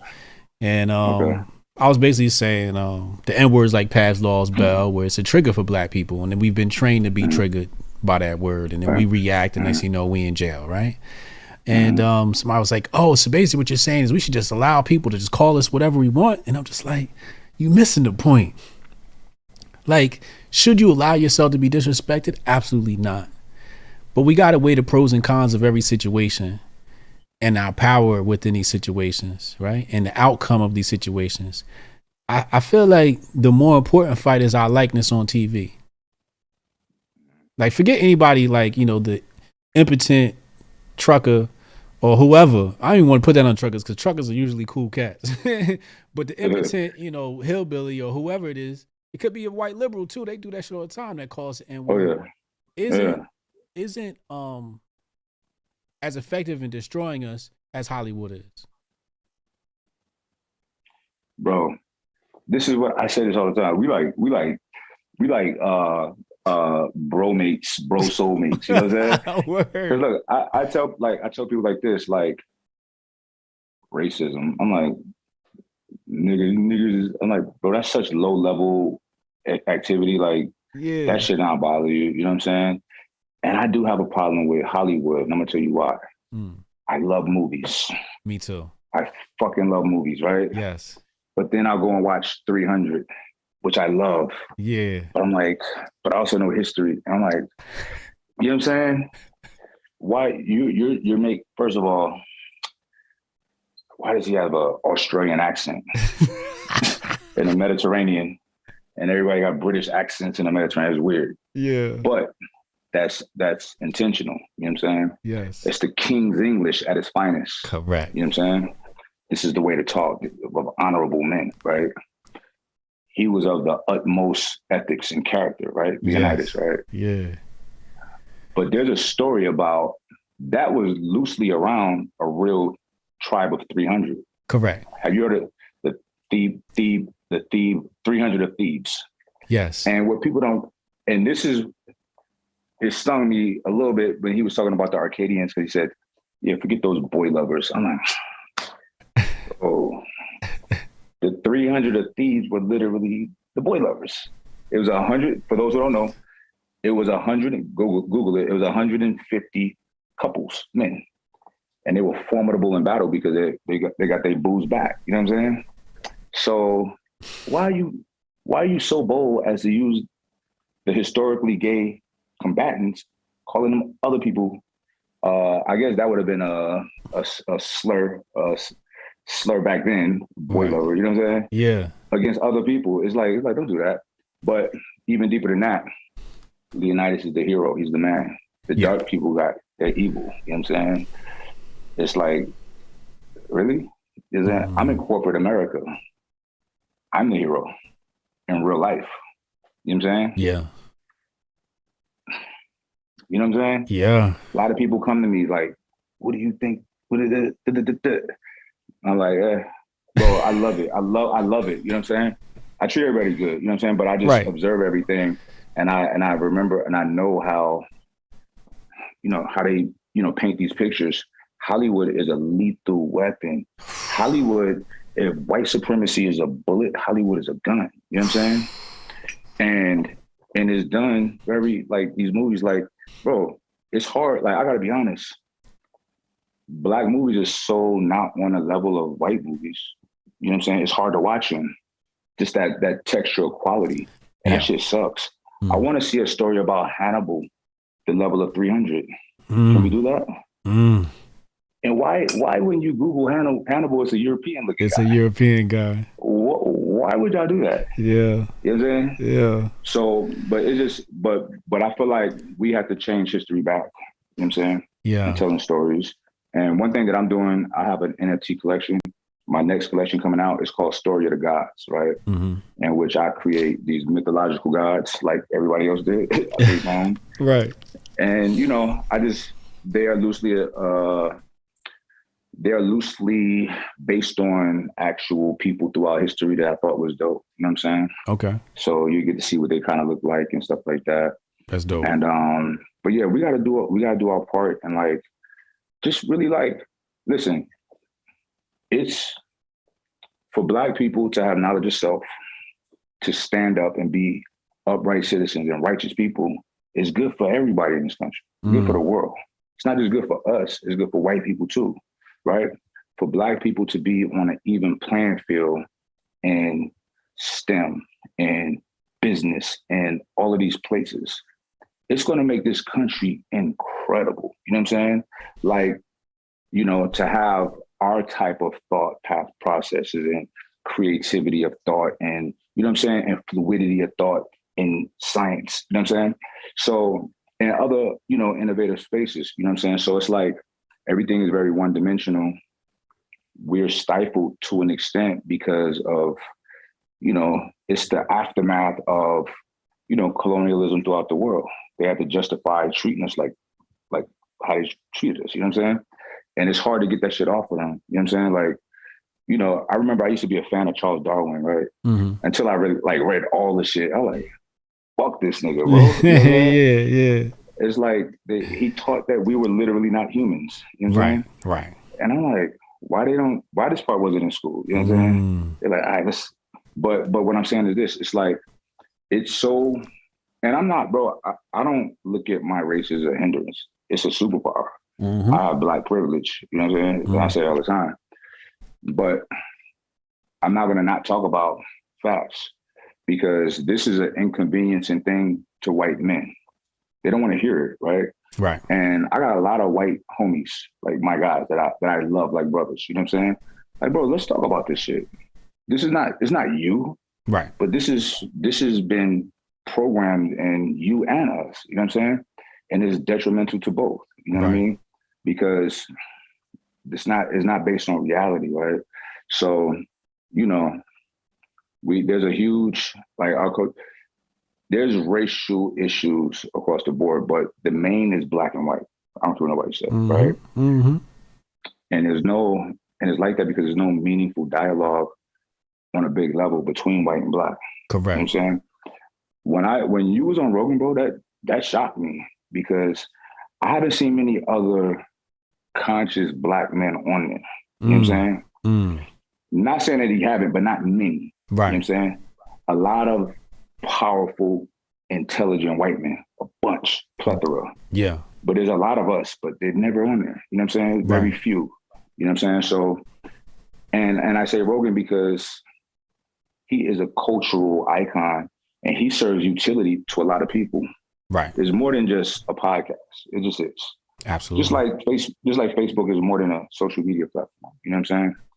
He's reached over like that tipping point to where he's very important. You know what I'm saying? And I'm a fan of him too. I got a mural up here of a bunch of people I like, and he's up there. You know what I'm saying? Right. Like I love Joe Rogan, but you know I would love for shit, man. Like for us to be represented more. You know what I'm saying? Yeah. And these conversations be had. You know. To where people can like, okay, let me research that. Let me look that up on my own. You know what I'm saying? Right. To get some truth out there because, you know, where people, they had to stifle and hide all of our achievements throughout the world, right? That's what they did during colonization. And it's like, that's why we don't even respect ourselves. We have no idea of the great shit that we've done. You know what I'm saying? So if we don't know, they damn sure don't know. Some of them know, but most of them don't, right? And I don't think that white people are bad or evil. Right. I think that they've been fucking lied to as well. Absolutely. You know what I'm saying? So, you know, we all need the truth. That's the best case scenario. Like, You know, I always say love is my God, right? Mm-hmm. And all of the tenets of love, truth, compassion, empathy, all of that. Those are the I don't know, the verses of the book of love. You know what I'm saying? Mm-hmm. And truth being a major one. You know what I'm saying? Mm. So I just want more truth out there and us to be represented in a good in a truthful way. You know what I'm saying? You know, Especially in Hollywood. Hollywood. This is my big problem with Hollywood, right? So one thing, white conservative. I spend a lot of time around white conservatives online, and the red. I call them red whites. And what you call them? Red whites. Okay. You know, you got the liberals, they blue whites, and then blue Republicans whites. Okay, is I got red you. whites. You know what I mean? I got you. Yeah. So I call them red whites, and you know, they'll say things like, "Oh, you know, you're complaining about slavery. You didn't live through slavery. Stop complaining about slavery." And I'm like, while you're technically correct, subconsciously, you know, you talked about that earlier. Subconsciously, we did live through slavery, and we're having to relive slavery over and over again, especially through Hollywood. And it's like, why every time we come out with a historical flick, they take our best actors, our most prominent up and coming actors, and our most legendary actors, and then cast them as slaves, like the new girl that's coming up. I want to say Halle Bailey. I think they casted her in a slave movie. It's just like, before you come up, you got to be a slave. It's just like, why y'all keep giving us slave movies? So when I look back as a child, I said, yo, I got PTSD from slavery. That's real. I literally got it. Like, I really am triggered by these images and whatnot. And I remember being a young boy and saying to myself, am I a slave? Is that all I should aspire to be? Because I have these, I'm an only child. So I always had like objective arguments with myself.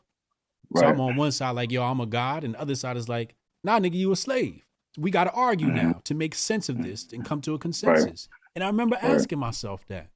Why would I even have? I remember one time I told us that I said, I was sitting down and, you know, I pride myself as an intellectual. And I said to myself, I want to be the biggest black intellectual on the planet. And then I checked myself. I said, why I gotta be black? Why you can't be the greatest intellectual, period, right? And it's these things that have been installed in our mind that have created like these roadblocks and whatnot. Do you agree that like black people are suffering from PTSD from slavery just through Hollywood and education? 100% in schools too. Like my son, when he was in the 7th grade, I believe, he dropped his history book on my desk and like, this is stupid. I like, what? Yeah, they really try to make it seem like we started at slavery. Yeah. You know what I'm saying? He gets it. So it's like, I feel you, son, but you know what's up. So fuck all that shit. You know what I'm saying? Yeah. But he's like, but everybody else don't. You know what I'm saying? And it's real. So, cause he's looking at his white buddies thinking that we started as fucking jungle, fucking running around with a bone in our nose, and we're in a better place now. They saved us from the jungle and brought us here. Yeah. Look what we got now. You know what I'm saying? It's like, all right, my nigga. So there's got to be different narratives, different stories. You know what I'm saying? And let's do a movie where there's no black people in America. When there's black people, you got sauce, you got juice, you got flavor, and then boom, it's like a pandemic happened. Boom, no more black people. And delete all of the black influence, all of the things that we've helped innovate. Right? Let's see what kind of, you know what I'm saying? How the people react, like how blah it is, how fucking vanilla, you know what I'm saying? Celery vibes, you know what I'm saying? Like, you know what I mean? So it's like, you know, and I don't shit on white people and white intellect. Like, white people are, they say black excellence, right? I say white excellence. Like, they're excellent with systems. You know what I'm saying? We have brilliance, we have creativity and innovation, right? Those two coming together is incredible.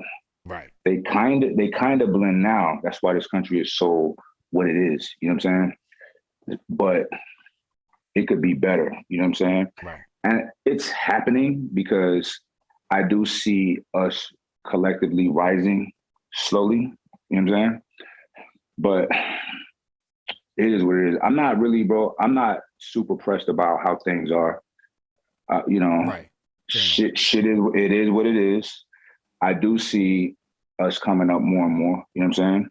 So I feel good about that. It's not like I tell friends of mine that's black that be so butthurt about everything. I'm like, look, it's not fair. I'm like, yo, what do you expect? This instantly boom, everybody. You know what I'm saying? Yeah.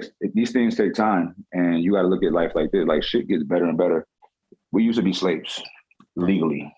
You know what I'm saying? You know, so come on, things are getting better. You know what I'm saying? So I do think that people who look at other races as, you know, inferior, like look at us like, oh, they're stupid or this, that, or third. Those numbers are shrinking. You know what I'm saying? And those people are, if they even openly feel like that, they're ostracizing themselves from society. And that's fine. Think that. I want to know that you think that so I can laugh at you. It's weird. You know what I'm saying? And, you know, I feel like shit is all good, bro. It's happening the way it's supposed to happen. Yeah. You know what I'm saying? Yeah, what are we going to do? I'm very optimistic about it. I just like communicating with white people and explaining to them why things are, because they, like you said, they've been lied to. You mentioned something about the IQ test and Jordan Peterson. Oh, yeah.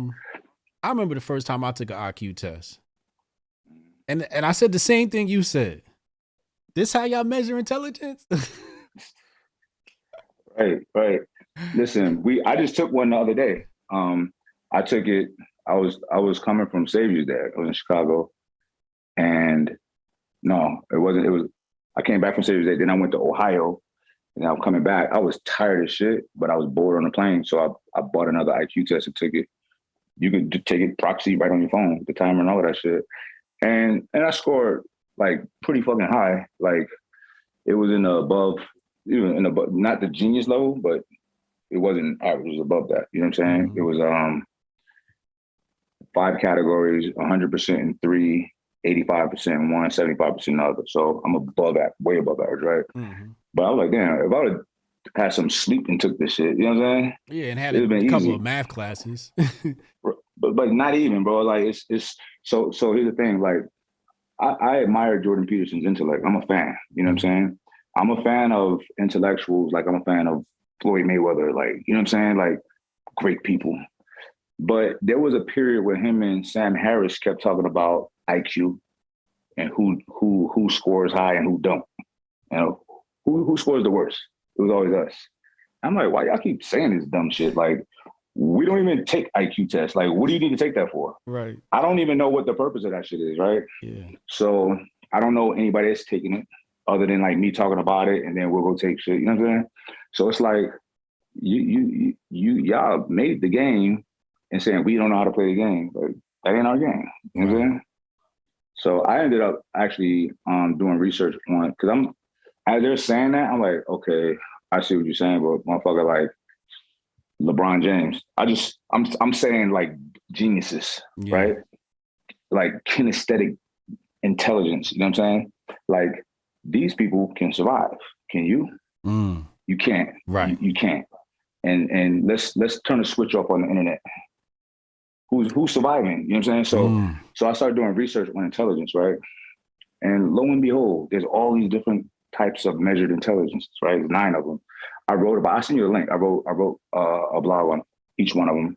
And it's fascinating, bro. There's so many different types of intelligence. And I also looked up who had the highest IQ at the time. All right. Hold on a second. Sorry about that. And it was some guy who was a loser. So it's like, what good is having that fucking high score if you're not figuring life out? You know what I'm saying? Right. So, you know, it's just I like Sam Harrison and Jordan Peterson, but I thought it was weird that they kept talking about it this particular time and talking about how bad African Americans score. Like, why are you saying that? Like, what is this about? And they're like, they love that. They love that IQ test, man. I've seen people say shit about the whole IQ test and and I'm looking at the people that took the IQ test and I'm like, damn, this whole time I thought you was stupid. Now you telling me you smart because of this test. You know, I ran into this one kid, right? And he's telling me about how high he scored on this IQ test, right? And actually, no, I tricked him because I knew he was into that type of stuff. Yeah, So I yeah, asked him, I said, "What's your IQ score?" And he told me with his chest all out. And I said, "What's that right. on your shirt?" And he looked down, and I slapped him in the face when he looked down. And it humbled him for a second because he Yeah, realized, like, yeah, I just asked you your IQ, then I made you look like right, a fool. right, So right, I right. completely The destroyed irony. the Yeah, irony of it all. Yeah, I yeah. love fucking with people like that because are you smart? But like you said, there's different types of intelligences. You know. And here's the thing, like let's say like in the human body, right? Mm-hmm. People speak of testosterone levels, right? Let's say someone has low testosterone, Yeah. right? I have friends that have low testosterone that's swole, way bigger than me, with muscle. You know what I'm saying? That's just one component of a big picture, just like intelligence Yeah. or a specific type of intelligence. You know, what's important to you? Let's say Muhammad Ali, for instance, right? That man was a genius. Mm-hmm. He was a genius physically, what he was able to do in the ring, but even his interviews and his intellect, right? But guess what? He's illiterate. He never knew how to read. Mm. But why did he know? Why does he need to know how to read? That Mm. has nothing to do with his profession. You know what I'm saying? So it's like, you know, yeah, a lot of these measures, man, it's like, you know what it's forced to exclude, right? And take us out of a serious conversation about certain things. Yeah. But like when they try to say Floyd Mayweather couldn't read, like that wasn't true. They found a clip of him fucking up, right? Which you'll Yeah. find that shit to me. I'm like, when people say that shit, I'm like, so he's a billionaire. He won. Right. Like, I'll trade my ability to read to have $1 billion right now. And I'm not even lying. Like, take it. Take it. Take it. You know what I Yeah. mean? So it's like we all trying to win at life. And I think getting $1 billion, you won. You won. You know what I'm saying? There's a lot more to it, a lot of nuance, but that's a huge indicator that you know what the fuck you're doing. You know did what I mean? something right. Right. You did something right. You know how to make decisions and problem solve. Right. We're gonna talk about Trump in a second. Okay. Yin Slang though, what said the internet is the new cable. You got to find the good channels. Absolutely. Jabari Judah said Farrakhan isn't an anti-Shemite. He's an anti-Amalek. Those who know Torah know what I'm talking about. There you go, Jabari. He know too much. Cassius King said, shout out to Mike Rashid. Got a lot of good fitness info over the years. Getting swole as we speak. A true man of order. Hotep and Bill. Shout out to Cassius Cam. That's Hotep fam and Men of Order fam right there. Dax Hill, what up, Dax? That's Men of Order. Men of Order deep tonight. In elementary, it sounded like slavery was an upgrade from Africa. Then in 7th grade, I heard "I Can" by Nas. Blew my mind. Google White Pharaoh textbook. That is what was my 3rd grade textbook. What? White Pharaoh textbook was your 3rd grade textbook? Oh my God. I got to look that up. That's crazy. Yeah. Toto said, I hope after Vikings Hollywood do a Ukraine conflict, Zelensky is played by Halle Berry. Halle Bailey. And if they do, I'll maybe even watch it. Yeah, I'm definitely going to watch anything with Halle Bailey, except for a slave movie. I don't do slave movies anymore. Facts. I've stopped watching those. All right, so Trump would hit office and everybody said he was racist and a bad guy. Were you part of that crowd, or how did you look at it? Well, for like a second, I was like, yeah, fuck that nigga, he's a racist. But I was like, wait a minute. Because I always check myself, right? So I'm like, why am I saying he's racist? When I took inventory in my brain of all of the events of Trump, from the Charlottesville thing, all right? Let me go look this up. Like, these are good people. First of all, the video had like 20,000 views, the whole video. Yeah. So nobody watched it, right? And I just sat there and watched it. The nigga said nothing racist. You know what I'm saying? What he said was this, and I learned something from that event. He said there was a peaceful protest of people that wanted to take down the statues of the Confederate generals, which they have the right to. And he said there was other peaceful protesters there to argue they don't want to take it down because that's part of their history, which they have the right to. That's what he said. Right. He said there were good people on both sides. Right. You know what I'm saying? He condemned those who were, doing the bullshit. White supremacists and all, white nationalists. Yeah. Trump, is he a racist? I don't think so. It doesn't matter. You know what I'm saying? I mean, he had a black girlfriend before, but that doesn't mean he's not racist, right? Right. But I don't care if he's racist. You know what I'm saying? I think that he's a winner, right? He'll do whatever he has to do to win. There's a lot of things that I observed that he did that look very racist, but he has to. You're running as a Republican. You know, you have to adopt that Southern strategy. Are you familiar with that? Absolutely. Pandering to racists. Absolutely. How you have to do that to win. So it makes sense that he would do that. Yeah. So I understand. He's pandering to his base. He's talking their language. He has to do that. Right. Like when you remember when he stood up, we tried to do the Bible verses. It was all weird. Yeah. It's like y'all eating this up, ain't you? Yeah. But I got friends, like white friends, that super Christian, and they were just. He said the shit all baffled, all weird, right? I'm like, so that's your guy, right? I don't really care. I don't care, but there'll be like every little thing that is a tenet of their team, they're with it. Yeah. And with the Bible thing was so awkward. I'm like, that's your guy, right? You know what I'm saying? Yeah. But people are so blinded by their teams. Confirmation bias. You grew up in a household that represented this team, so that's your team, regardless of who the fuck it is. That's my only issue. My only issue with Trump was this: like, it doesn't make you a racist to be white and be a Trump supporter. But there's a lot of racists that were Trump supporters. You know what I'm saying? Yeah. Like out in I live in Orange County, right? Mm-hmm. Very Republican red city or county, which I'm cool with because these niggas ain't about getting shut down with no mask shit, none of that. Like They were like, no. I was like, yeah, no. You know what I'm saying? Yeah. So, but they were having their little fucking 2020 George Floyd protests, popping up everywhere, right? Mm-hmm. These white boys out in like Huntington Beach, they was out there active, right? Mm. So I would have homegirls out there. They're not even black, like Samoan, just other races, George Floyd vibes. And they'd be like, yo, you white boys out here, get out of here, nigga this, nigga that. I'm like, hold on, stay there. I can't wait, you know what I'm saying? Because I want that kind of smoke. You know what I'm saying? Yeah. I'm with that shit. It doesn't even make me mad. But I'm like, what was that? What was that, guys? You guys something to say? You know what I'm saying? Yeah, say it now. I like to see them disperse, right? Yeah. So yeah, it's a lot of silly, but it's sillier for me to even go out there. You know what I'm saying? It doesn't do anything, but I want to make them uncomfortable because you're trying to make these girls uncomfortable. The women uncomfortable, you know right? Yeah, that's corny. So I want to come and make you uncomfortable. I'm by myself. I'm gonna make y'all uncomfortable. You know what I mean? Right. So yeah, racism doesn't stand up face to face. You know what I'm saying? Trump, yeah.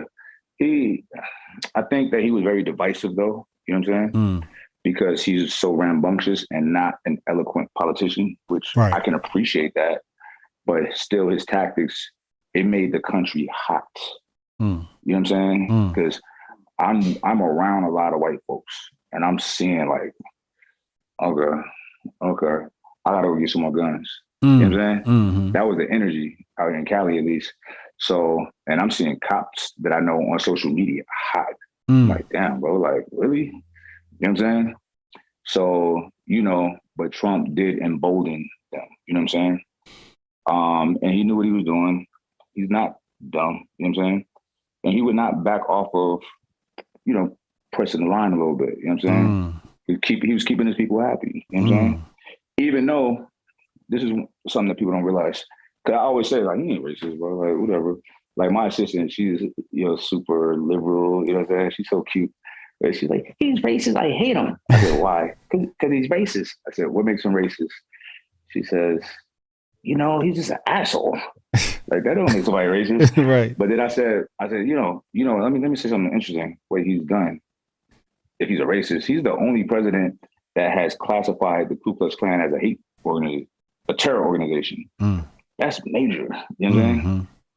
That's racists shouldn't do stuff like that. You know what I mean? Like, that's not the good type. You know what I'm saying? So I start bringing up different things that he's not racists don't do.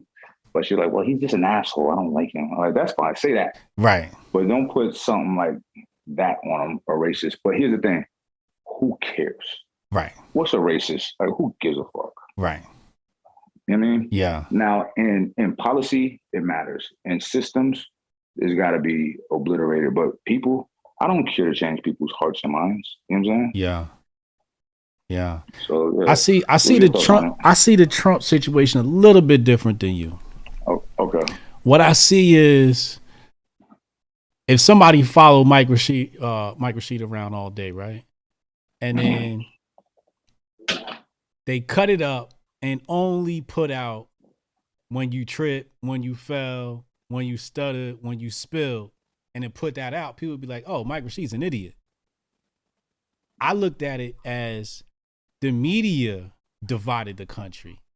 They took the sound bites of Trump that were the best to make him look divisive and then blew him up and ran him around the news 24/7.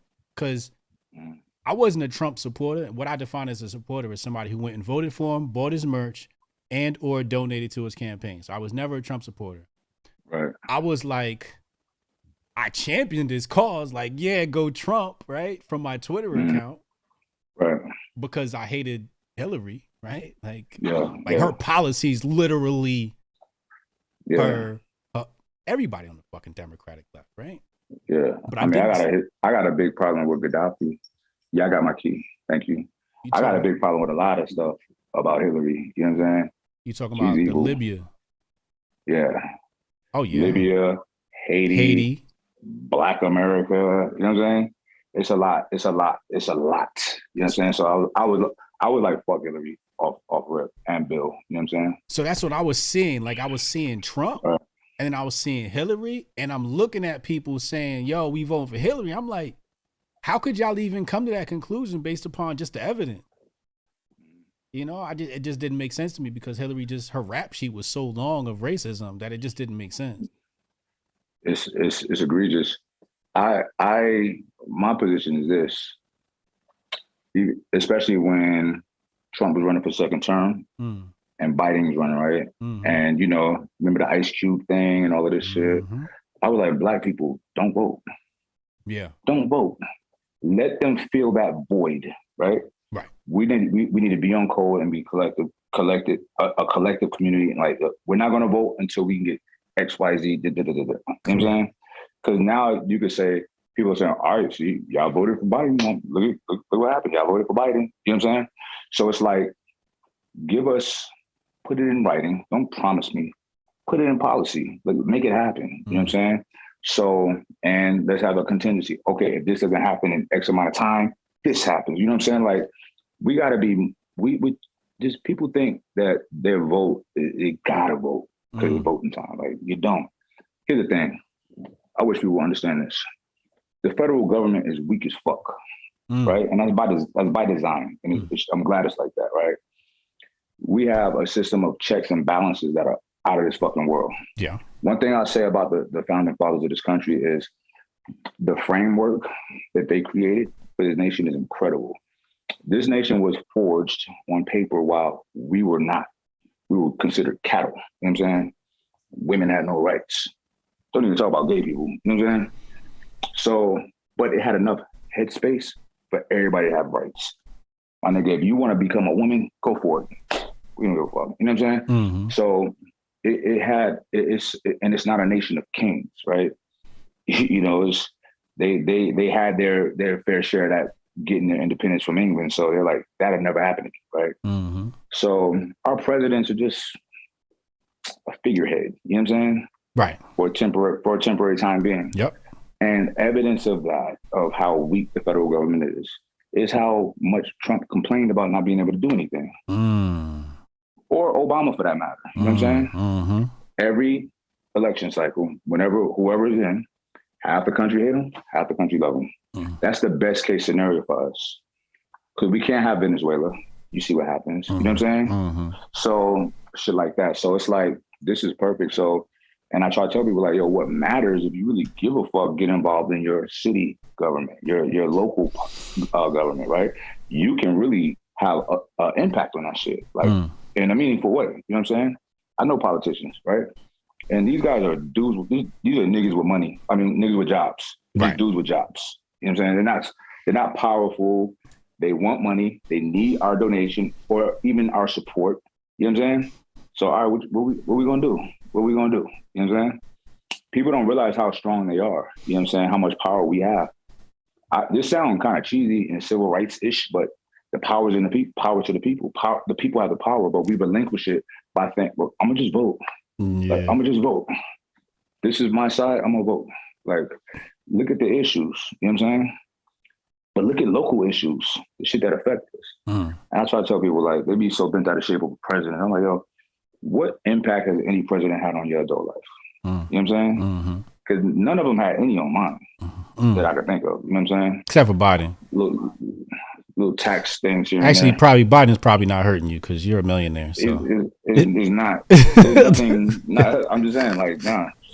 But I qualify myself to get to that position to where none of this shit really fucking, Yeah. But even if you're not, like, bro, there's so many ways to get by out here. Well, yeah, absolutely. Look at the last 2 years, how many people came up.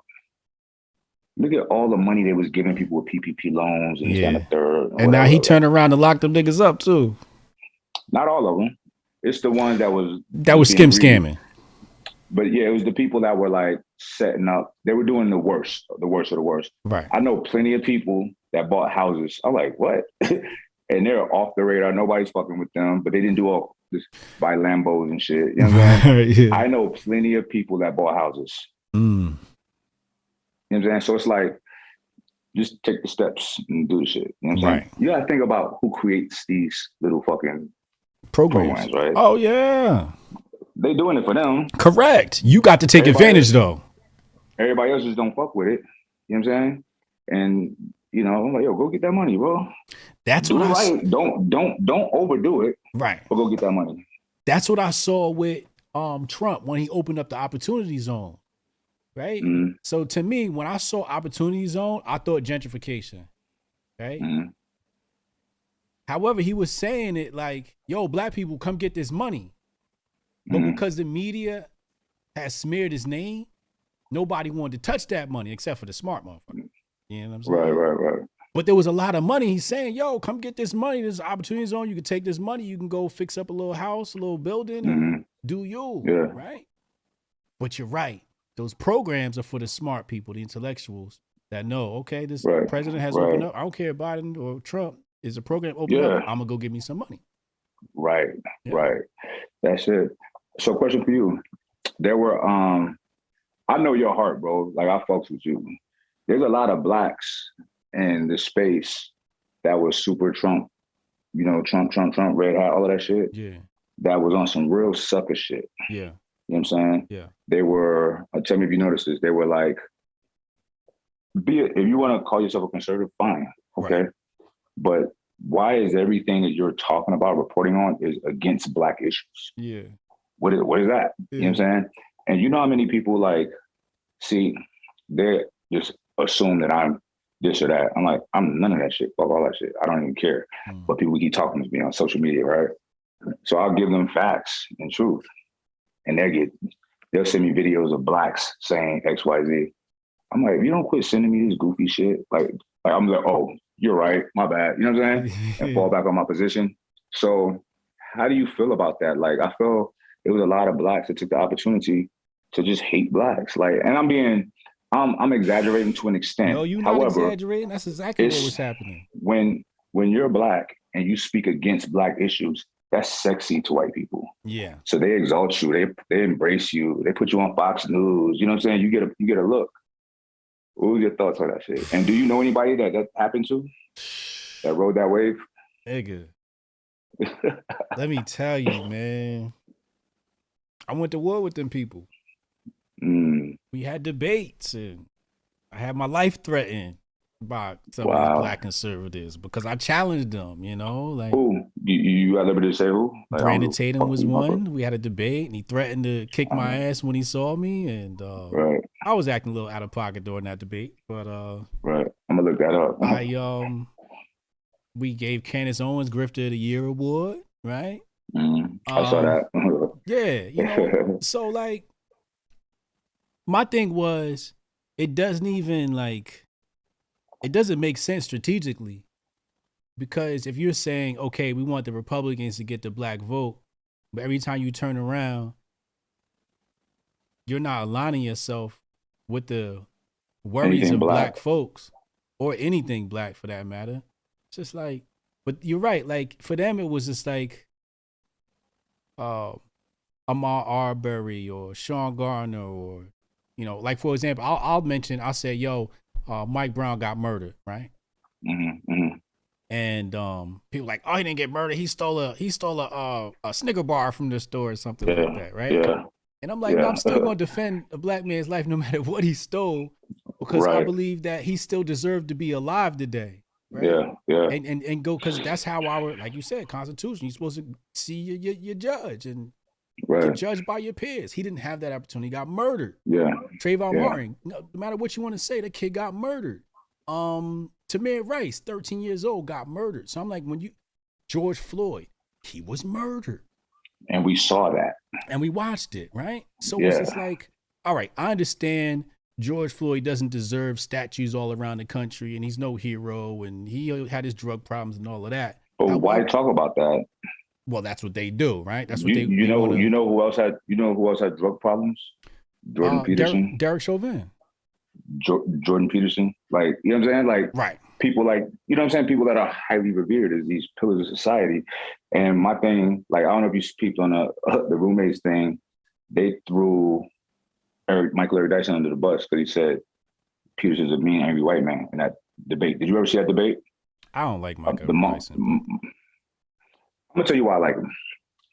Because we ain't got no people really fighting for us to that extent. Yeah. And that's all he do. So I fuck with it. You know what I'm saying? He's an intellectual. Like I don't even look at him as an intellectual. What do you not like about him? He's too surface level for me. I need a nigga to get deep. All he do is come out and use big words and make him rhyme. He a rapper. If he was a rapper, I'd love him. He's great. He's an entertainer. Listen, he's a rapper. Yeah, he fight for us, but like he could never hold himself in a debate with me. I'll tell you that right now. I'll destroy all right, so peeps. So let me paint a picture. Mm-hmm. But I know what debate you're talking about, and he got his ass whooped. Yeah, he destroyed Peterson. You thought Dyson got his ass whooped? No. Jordan Peterson got handed to, but Mike Dyson did embarrassing himself a couple of times. Just personally to me. I don't think so. Was it the white man the monk debate? Yeah. No, it wasn't that. It wasn't okay. That. No. I didn't know they had another one, but Dyson. See, listen, I hear you with the surface level shit, but fuck it, why not? We don't have it. You know what I'm saying? Yeah. And then one thing that roommate said was like, they tired of like black leaders coming up and just talking black shit and social shit. But I'm like, we don't really have the luxury to talk about other shit because it's pressing. You know what I'm saying? Yeah. We don't have 10 of them. We don't have Sam Harris, Jordan Peterson. You know what I'm saying? We got like maybe one. You know what I'm saying? Who we got? That's what I wanted to ask you. We don't have anybody really. We don't have anybody to that extent on a mainstream level, right? Because they just like Dyson is kind of mainstream, right? Mm-hmm. But you know, he's looked at as politically correct, like all of this shit, all of the snowflake shit. But this is what was interesting about that particular debate. Mm-hmm. He was gonna listen. He had a book out. He even said like, I'll take any press I can get. Right. You know what I'm saying? Like, Jordan Peterson, please retweet my shit. Like, you know what I'm saying? So I feel him, bro, and he's been at this his entire life, right? Mm-hmm. I respect his intellect, like I respect Peterson's intellect, right? I read a couple books of his, and I really enjoyed him. You know what I'm saying? So he is a serious thinker, bro. He is. So now he's in. Well, we talking about the monk debate, right? Yeah. Oh no, I take that back. I had Jordan Peterson winning that one, but go ahead. Okay. I think I remember that debate. So Jordan Peterson was sitting to the right, and he was to the left. But on stage, Jordan Peterson was to his left. Yes. Yeah. Yes. I need to talk about that. That's their only debate. Okay. Because he invited him for another one, but Peterson was like, "Nah, I'm cool." I might have to watch it again without my Mike Dyson bias. Yeah, just watch it, bro, and you'll see, bro. Like Peterson was like hot. He was angry. You know what I'm saying? I seen him getting kind of angry with the GQ interview, right? Yeah. You remember the GQ interview? The woman, like, she was kind of formidable. You know what I'm saying? He gets hot when somebody's is on that level. You know what I'm saying? So, and when I watched the GQ debate, I was kind of like biasly with Peterson because I was so used to him going against these like super lesbian feminist type, you know what I'm saying? Yeah. I'm like, she's gonna embarrass herself again. But this lady wasn't on any of that and held her own. Yeah. You know what I'm saying? She had him up against the ropes. He won a split decision. Yeah. It wasn't unanimous. You know what I'm saying? Yeah. But I see him get upset when a person is formidable mentally, right? Yeah.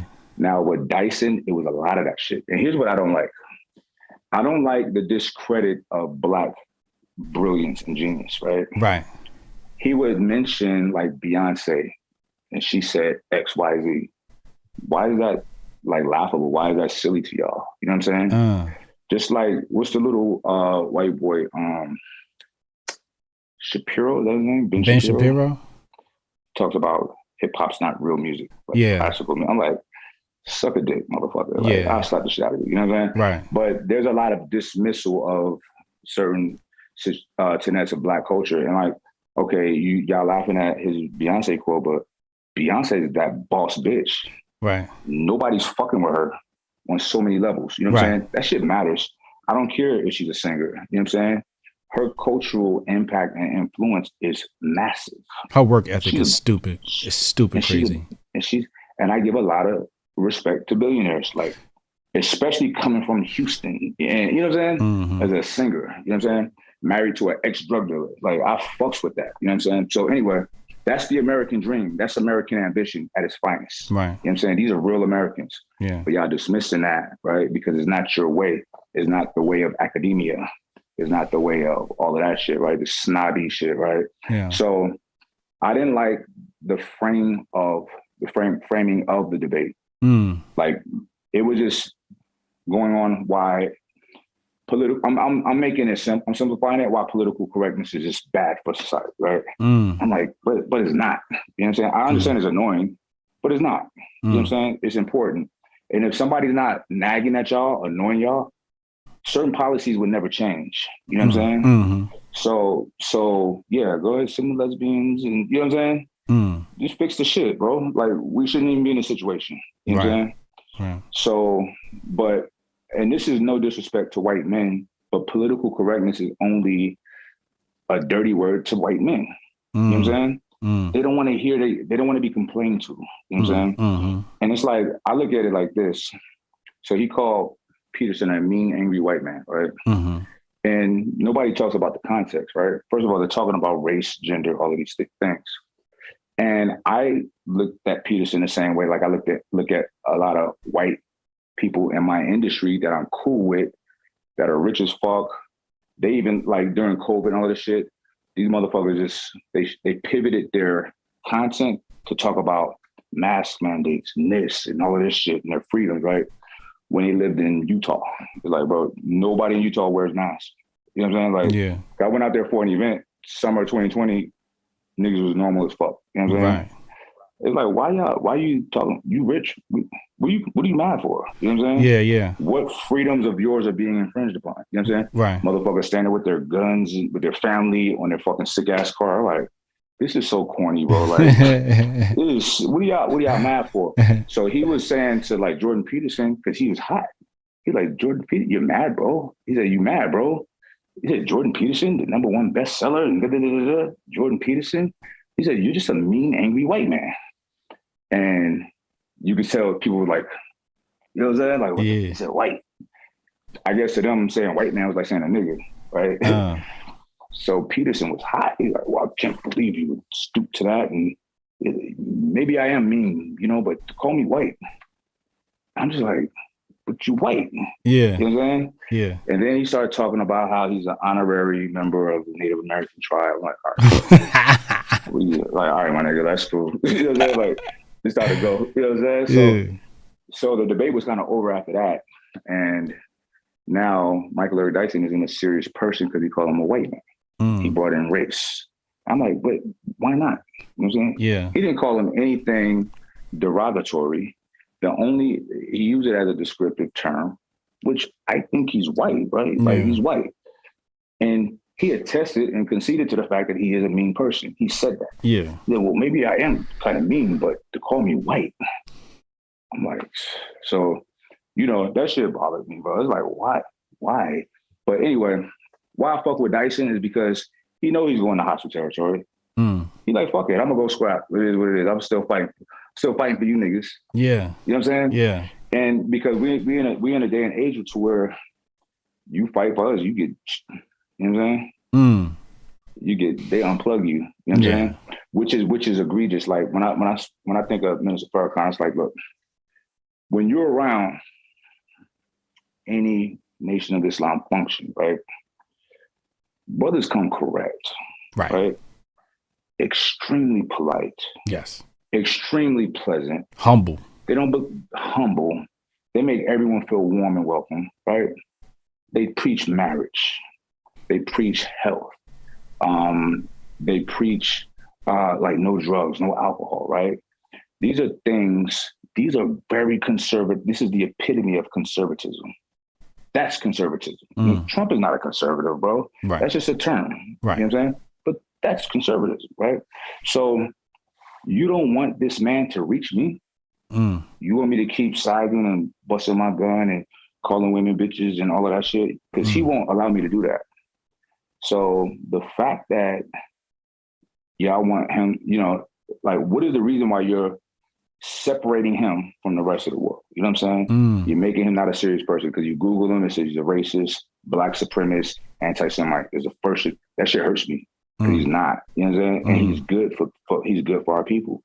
You know what I'm saying? So that shit is egregious to me. And so yeah, anytime we get somebody slide in and keep fucking annoying them, let's do it. Because it has to happen. Yeah. It has to happen, bro. Yeah. I don't think I feel Dyson you. is not, he's not powerful, bro, by any means. That's why they ain't thwarted him. But our own people don't even fuck with him. You know what I'm saying? Which is unfortunate. Like when you say Mike Eric Dyson and Jordan Peterson, I think that's the perfect debate because to me they're the same people. They're pseudo intellectuals, right? They're like they're intellectuals, but they ain't saying nothing. Like, tell me, like break that down to me. Why are they pseudo intellectual? Like, what's the deepest thing they ever said? Like, I was into Jordan Peterson for like a week strong, and I'm like, yo, this guy gets it, right? But I wasn't saying he gets it for me. I was saying like, yo, I need my wife to listen to this guy. I need my son to listen to this guy, right? Because he's talking about like, you know, clean up your room. Like, hey, listen to this guy, right? But it's not something that I'm gonna sit down and be like, oh my God, this guy is great, right? Okay. Here's the thing though. You're a smart person, clearly, right? Yeah. Hold on a second. Fuck. You are mentally formidable. You're on a level. That shit ain't for you, bro. Correct. What do you need? What do you need? But that's what I'm saying. Like when you mention these people, right? I'm saying for me, I can't rate these cats because they don't interest me. They don't stimulate my mind. Like I watched the Monk debate. What I saw was I saw Jordan Peterson make a hell of a lot of sense, and I watched Mike Eric Dyson become an entertainer. That's what I saw. And Mike Eric Dyson, he's been like that. That's how he is, right? So I'm like, this is typical Mike Eric Dyson. He's gonna get up here, he's gonna entertain, he's gonna use a lot of big words, he's gonna make them rhyme, and then he pissed off Jordan Peterson, right? But it wasn't even a debate. Like I can't even say like anybody won, because I don't know what Mike Eric Dyson believes because he never actually debated. All he did was get up there and put on a show, like he always does. Yeah, that's true. But you can't help that Black people got flavor, bro. Honestly, listen. All right, so case in point. I get that, but I can give people intellectualism and flavor at the same time. I do it all the time. But I'm sure there's people that say the fact that yours have flavor and swag, there are people that discount you because of that. You know what I'm saying? All the time. Because they're used to the standard straight up and down.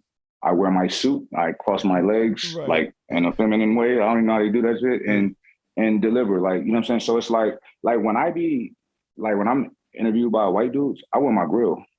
Okay. Yeah. I swag this shit out. I'm still speaking intelligently and all of that, but I'm being me like a motherfucker. You know what I'm saying? So just so they could like take me serious. and take people that look like me serious next time. You know what I'm saying? Oh, absolutely. So they already take me serious. They see my acumen, my businesses, all of the shit that I got going on, and then they see, intellectually where I'm at. But you see how I'm dressed. I'm not changing. You know what I'm saying? Right. So I don't want to wear a monkey suit. No thanks. Correct. That shit's whack. Right. You know what I'm saying? So, I'm big on. I hate boring shit. Same. You know what I'm saying? Same.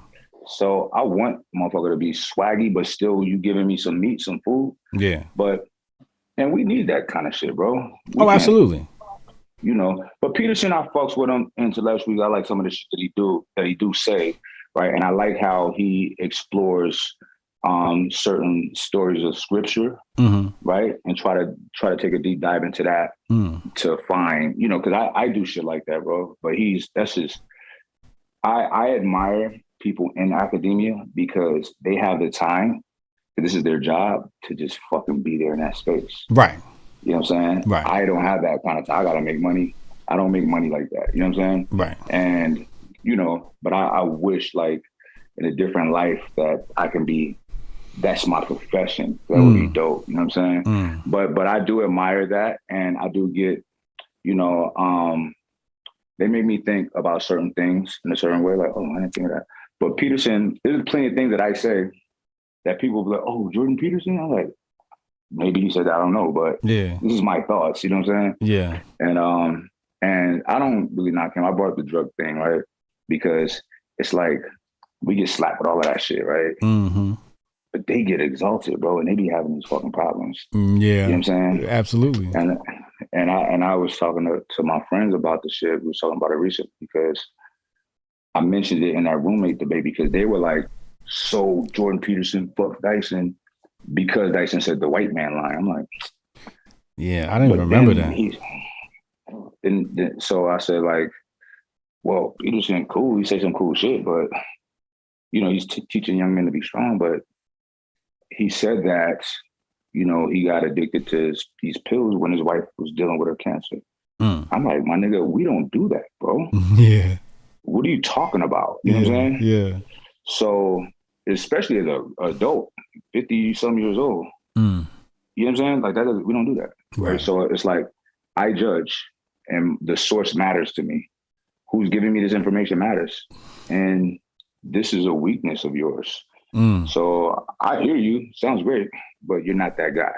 Right. You fucked that up. You fucked that up already. You know what I'm saying?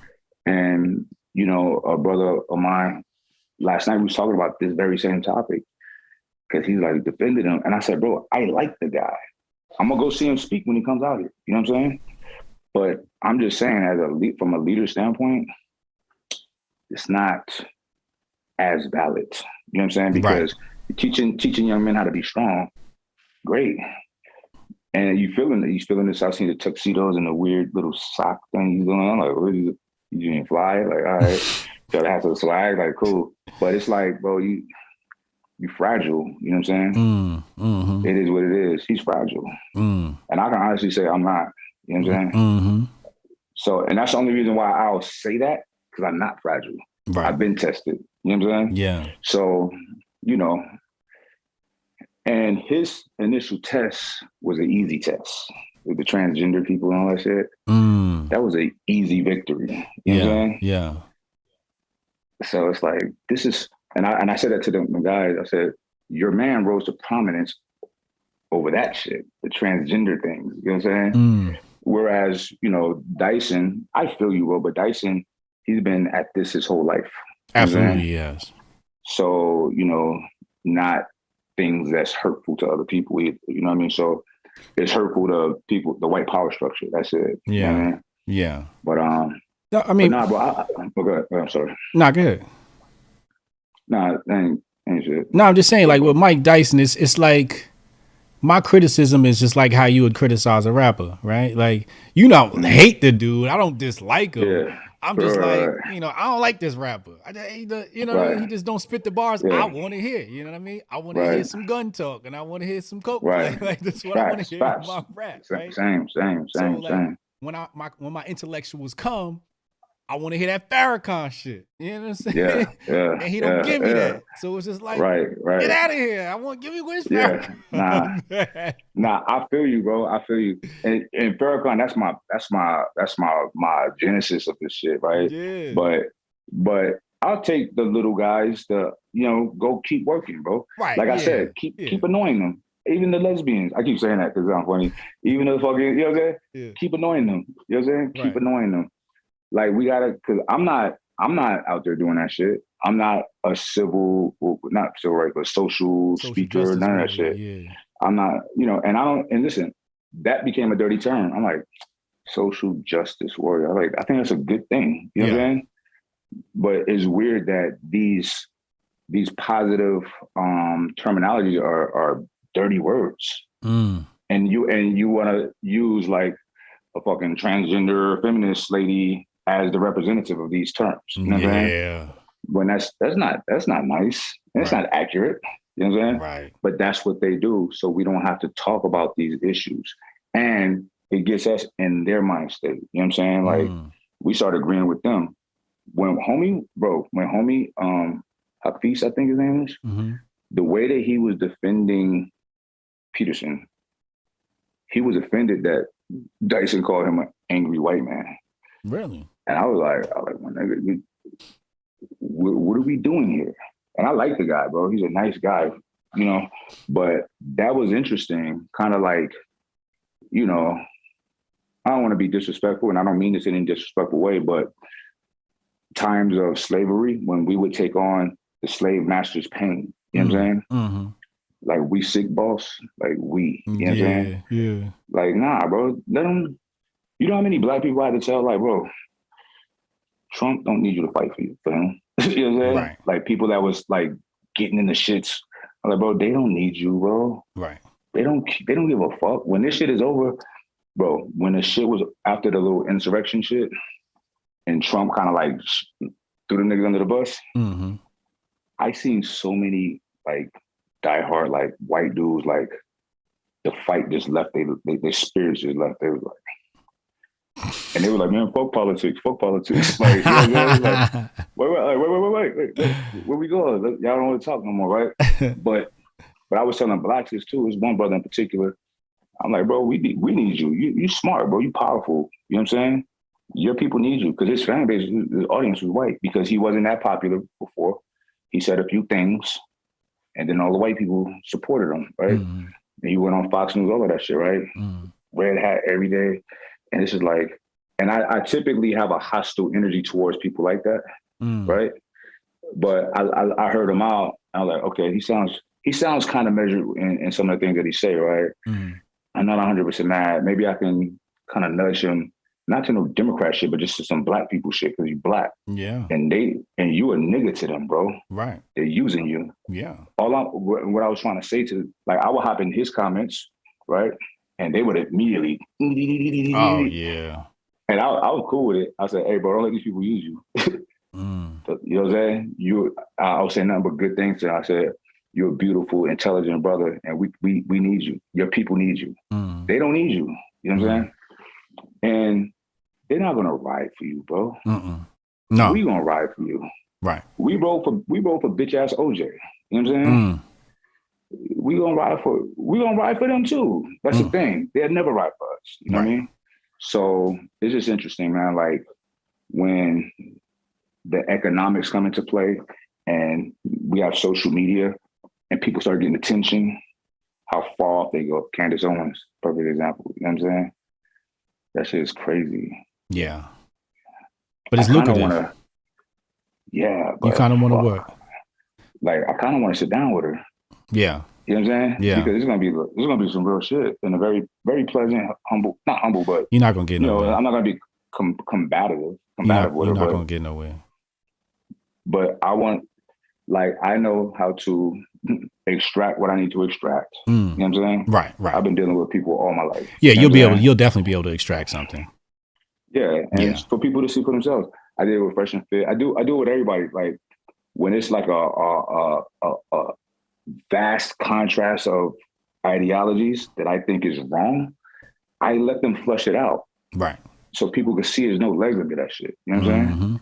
And I won't even say, well, you said this. I just said, and in my head, I'm like hoping like these people are listening to this shit. You know what I'm saying? Like, y'all hear this shit, right? It's your man's. You know what I'm saying? Yeah. That's your man's. She said it, but what's your thoughts on her, on Candace? She's pretty damn fun. I'll say that much. I hung out with Candace. I don't think so. Yeah. I seen it. She got body. She got body. She got a nice ass. She got a nice ass. Okay. Okay. But other than that, like she's not like, you know, the baddest chick you've ever seen, but you know, she got a nice ass. As far as the person, I see someone who despises what's been around them and never wanted to be that. Like saw Black poverty and said, I never want to be like them. Right? I'm running as fast as I can away from everything associated with Blackness and poverty. So I'm going to go get me a white husband, not only any white husband, one from England, right? I'm going to have me my half white baby and only one. She always makes that distinction too. She says my half. Right. She always says that shit. Yeah. Interesting. That's cool. Whatever. Yeah. And you know, she's always going to take the side of white people in an incident that happens with police or whatever, right? And she's hardly ever takes the only thing she's ever said for Black people was that the Super Bowl halftime show was good, and she got hell for that. Really? Yeah. Wow. Yeah, because the red whites are racist. But I understand. Like, why does that not alarm her? You know what I'm saying? Like, you all right with that? Because she'll eat that. Money. She'll eat that as long as she can get that money. Right. You know, for her, it's very, I think there's a lot of pain in her past that she's running from. And she feels like as long as I have this money and I have this power, I'll never have to live that life again. You know, that's what I see. I see a little girl scared. I can see that. Do you know about her origin? How she got propelled into like people knowing her notoriety? Yeah. She was discovered by an agency. In fact, she was an anti-Trumper in the very beginning. She put out a doxing website. She got a lot of help for that doxing website. And then she put out a video about, hey, mom, I'm coming out as conservative. And it exploded and brought her on the scene. But technically, she was with an agency, like a talent agency, a talent search agency, like the same types that create AOC. So, like, there was a machine behind her from the very beginning. Okay. All right. Yeah, because I did a little research, not research, but just reading about some of her origins. And it looked, I guess, some conservative politician retweeted some of her shit and kind of put her on the map. And then she went that way because she was the other way before. You know what I'm saying? Super like liberal and all of that. Even sued her school over some racial shit. Yeah, she was out there with NAACP and whatnot. Yep. Yeah, she got some. So that shit's all interesting, man. Like, whatever. It's just like when they say the obvious, like George Floyd's not a martyr. Like, no one said that. It's not what we're saying. Like, no one's ever said that this man's a martyr. Right. But you know what? When the homies is dead, we fucking ride for him. You know what I'm saying? Correct. Especially when the whole world's seen how he died. Right. You know what I'm saying? In such a grotesque way. You have no compassion for that, man. You know what I'm saying? Correct. And call yourself Christians. No one pulled him off of beating somebody, fucking somebody up. You know what I'm saying? But, you know, hey, these people, everybody's such, when it comes to us, everybody else is angels. They've never done anything wrong. Right. You know what I'm saying? And we make mistakes. And I get in front of my shit. Like, I fucked up, my bad. You know what I'm saying? I'm trying to do better. But, you know, when it comes to us, like, whatever mistakes he made, it was just like, man, that's crazy. Y'all just really trying to push that shit out there. You know what I'm saying? To justify what happened. Like, why? Don't just say somebody fucked up. And this can't happen again. You know what I'm saying? The same with, it was so weird, man, how many non-Black people was trying to, like, convince me on this Ahmaud Arbery thing. Like, I'm like, yeah, I'm like, yo, stop doing this. This is not. What are you doing? Yeah. Do you really think it's gonna work? For one, but for two, it's like, leave me alone. This is kind of offensive. You know what I'm saying? Yeah. And there wasn't even black people. Like, it's like, let us deal with our shit, man. Right. You know what I mean? But you know, I don't care what people do. But it does feel like my mind state do be on like war shit sometimes, right? In a figurative sense, you know? Right. And when I think about what's worse, right? Like the white power structure or a black trader a million times worse than anything white. You know what I'm saying? That's coming at us because we trust them. They know our secrets. You know what I'm saying? And they would allow, you know, attack when we're like, yo, you know what I'm saying? So that shit is just egregious to me. You know what I'm saying? Mm-hmm. And it's really egregious that, from my observation, I don't think that these people are genuine when they're going to that side. Oh no, it's for gain. It's for monetary gain, career. They grifting. Attention, all of that shit. You know what I'm saying? Yeah, absolutely. Yeah, it's very lucrative too, because you're an anomaly. You're a rarity on that side of the political aisle. Yeah. But I said, fuck politics. I don't give a fuck about politics. Do you vote? No. Yeah, neither do I. I don't vote. I don't give a fuck. Now, I got politician homies that I fuck with on some business shit. Yeah. That, you know, that's something different, right? Right. But if it's going to benefit me in some way, you know what I mean? But I'm very transparent about that, you know? My view is, if I can influence the vote, I don't need to vote. Like if I can convince 10 people to go out and vote a certain way, well, that's my vote right there. I don't gotta leave my house. Yeah, I just don't care, bro. I listen. I'm gonna tell you why. Like, you can't have. Look what happens. My nigga Trump was like, executive order. The next nigga reverse. The next nigga, you know what I'm saying? Yeah. It just goes back. Everything stays the same. You know what I mean? There's never huge changes from one chief of staff to the next. Right. It just doesn't happen because of checks and balances. So I'm like, I'm not worried about the shit, you know? I don't know. I feel like Trump was different though. How so? My bank account. The entire nation's bank account. That was just him? Yes. Now, I wasn't around. I wasn't making money in the 80s, so I can't say what happened in the 80s. But I can say when who was president? Okay, tell me this. Who was president in 98? Clinton. Those are some prosperous years.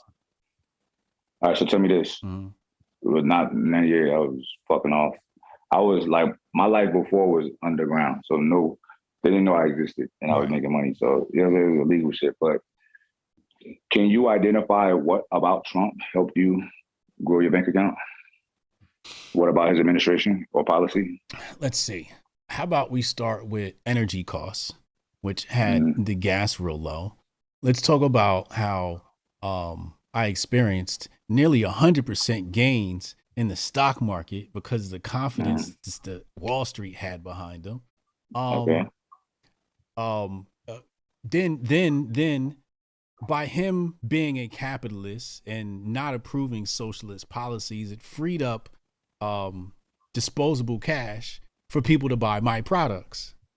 Now, when we look at the Biden administration, consumer price index has hit damn near 10%, which they don't want to say is 10%, but it's probably way above 10%. So you got a consumer price index way up, energy prices up 25%, and you see a retraction in everybody's retracting their expenditures. There's that disposable cash is disappearing, right? So the way I look at the president is, what is he going to do to slow down government, right? It's not about what he does and what he passes or what he does not passes. The government, it moves at a certain speed, depending on who's in that office, right? And that velocity is what I'm paying attention to, because it's just going to get bigger. That's the whole point is to grow the size of the government. When I saw Trump in office, what I saw was a slow a slower growth in government. And then in the first year of Biden, I saw a quick expansion of government interfering in foreign nations, Ukraine, the bombing of Somalia, the new bills they're trying to pass. One of them has got that the Democrats got a bill on the table now. They got another bill with the COVID relief package, which was a whole full of garbage, right? All of this type of stuff. Like just the COVID relief bill is a huge expansion of government. Just that bill alone, 5,000 something pages. You can't even read it all, right? I read one page and was like, yo, how do y'all fit all this into the bill? You know what I'm saying? Right. But that's what I saw from the Trump admin, particularly for me being somebody in media. Like my YouTube channel took a 50% hit when he left office. Media took a 50% hit when he left office. I can see. All right. Now, without me taking a deep dive into metrics, that's the only real obvious one that I can say I can see that is media. Not gas prices? Nah, because there's a war right now, right? But the gas prices ain't got much to do with that war. It does, though, because we used to get a lot of oil from Russia. Nah, that's not how it works, bro. It's not. The gas prices was rising. The gas prices took a 30% increase before the war kicked off. They're trying to blame it on the war. But you do know that every war that we see on TV, we're a little bit behind. You know what I'm saying? Oh yes, absolutely. It's already underway, right? Yeah. So it's already been in the works. It's been happening already, right? Here's the thing. Yes, it has. That's correct. This has been bubbling. The Russia-Ukraine thing has been bubbling for a long time. You know what I'm saying? So, but what Biden got in, right? The whole NATO situation, like this was going to happen. You know what I'm saying? Right. I'm sorry.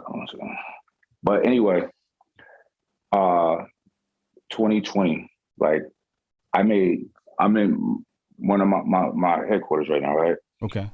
22,000 square feet, right? We bought this for $7 million, me and my business partner. Okay. Right. And the money that we put, the down payment, we were too big for this loan, too small for that loan, right? Yeah. So we had to pay exactly what we had to pay down. And we both made a killing on the stock market. Right. But not because of Trump, because of COVID-19, because the economy crashed, a unicorn situation, right? Everything. Oh, that you're talking about that everything. Year. I wasn't talking about that year, but 2020. But that's when that shit was like, I wish that would happen. Not really, but that was a great year for me. It was a great year. It was a great year for my account. So, and that had nothing to do with anybody, but Wuhan maybe. Right. Yeah, Wuhan. Don't take me serious. I'm around, but you know what I'm saying? So, energy. I don't know. I would have to. I'm not that abreast of those metrics, so I can't say. You know what I'm saying? But for me, since 2000, so I used to sell drugs, bro. I used to be a bad guy, dude. Not because of that, but because drugs are legal now for the most part. Yeah. But I was didn't count. I was invisible. You know what I'm saying? It's so weird because nobody called me without letting me know. But now all of a sudden, everybody want to call me. They probably texted me and not getting through. Anyway, so I lost my train of thought. But since 2014-ish, 2012, I started my first legal business. You know what I'm saying? And every year, things have gotten better and better and better and better. And we've been through Obama, Trump, now Biden. Right. In these years. You know what I'm saying? So I've taken no hits from any particular guy. I had no necessary unusual spikes except for 2020 because e-commerce shot up as well. But you like Rashid though. I'm speaking on for me. Right. You know what I'm saying? But I'm also looking around, right? So like one of my buddies, she's a cop, and Trump saying, right? Mm. And sometimes I ask these questions just to see what people was at, right? It's not that I'm against Trump, but I'm like, why y'all all love Trump, like cops? You know what I'm saying? Mm. And they would say shit like, unemployment is down. I'm like, is it? Mm. Like, what does that mean, right? Yeah, It's unemployment is a always bullshit down. statistic. It's down according to everybody. You know what I'm saying? Did you not have a job and you got one when you got in? You know what I'm saying? This is like, what are the tangible reasons that you are giving, putting your eggs in that basket, right? Mm. Outside of like, this is what cops do, you know what I'm saying? Or this is what my family, whatever. So I don't know. I just don't put that much. I carve out, like, even before 2012 when I was doing my shit, like, I've always figured out my own, I always create my own ecosystem and I live in it. You know what I'm saying? And now everything is legal. I pay my taxes, all of that shit, but I still have my own ecosystem and I live in it. And I don't know, maybe nothing has happened yet to where this president has a direct effect on me that I see it and is meaningful, but that hasn't been the case in my life. Right. The only big spike that I've had in business that wasn't related to me just coming out with cool products or this, that, the third was COVID-19. Mm. Everything shot up. Yeah. Everything shot up for me. You know what I'm saying? Absolutely. Everything shot up. It was just a great year economically for me. The rich got richer during that year. There's a lot of studies on that. Absolutely. Mm-hmm. Absolutely. But my thing that is, that always happens in times of calamity or, right. Market collapses and stuff like that. It always happens. But my thing is, right, like, if you're a man of the people, I think about the people, right? So, when I think about... I'm not, though. I'm just, to put it out there, I'm not a man of the people. No, I'm talking about me. Myself and my family. Okay. No, I'm talking about me. Okay, go for it. Yeah. So, like, I'm a man of the people, right? So I'm like, yo, if this is for black people, right? We want what's best for black people, right? And people said, don't vote for Trump, vote for Biden. And then Biden steps in office and all hell breaks loose as far as affordable living is concerned. Maybe we should have voted for Trump.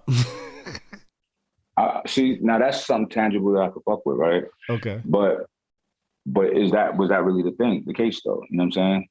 And listen, I'm being facetious when I say I'm not a man of the people. I'm ridiculous, you know what I'm saying? Inappropriate, but I am big on, like, yo, bro, I'm giving you a blueprint.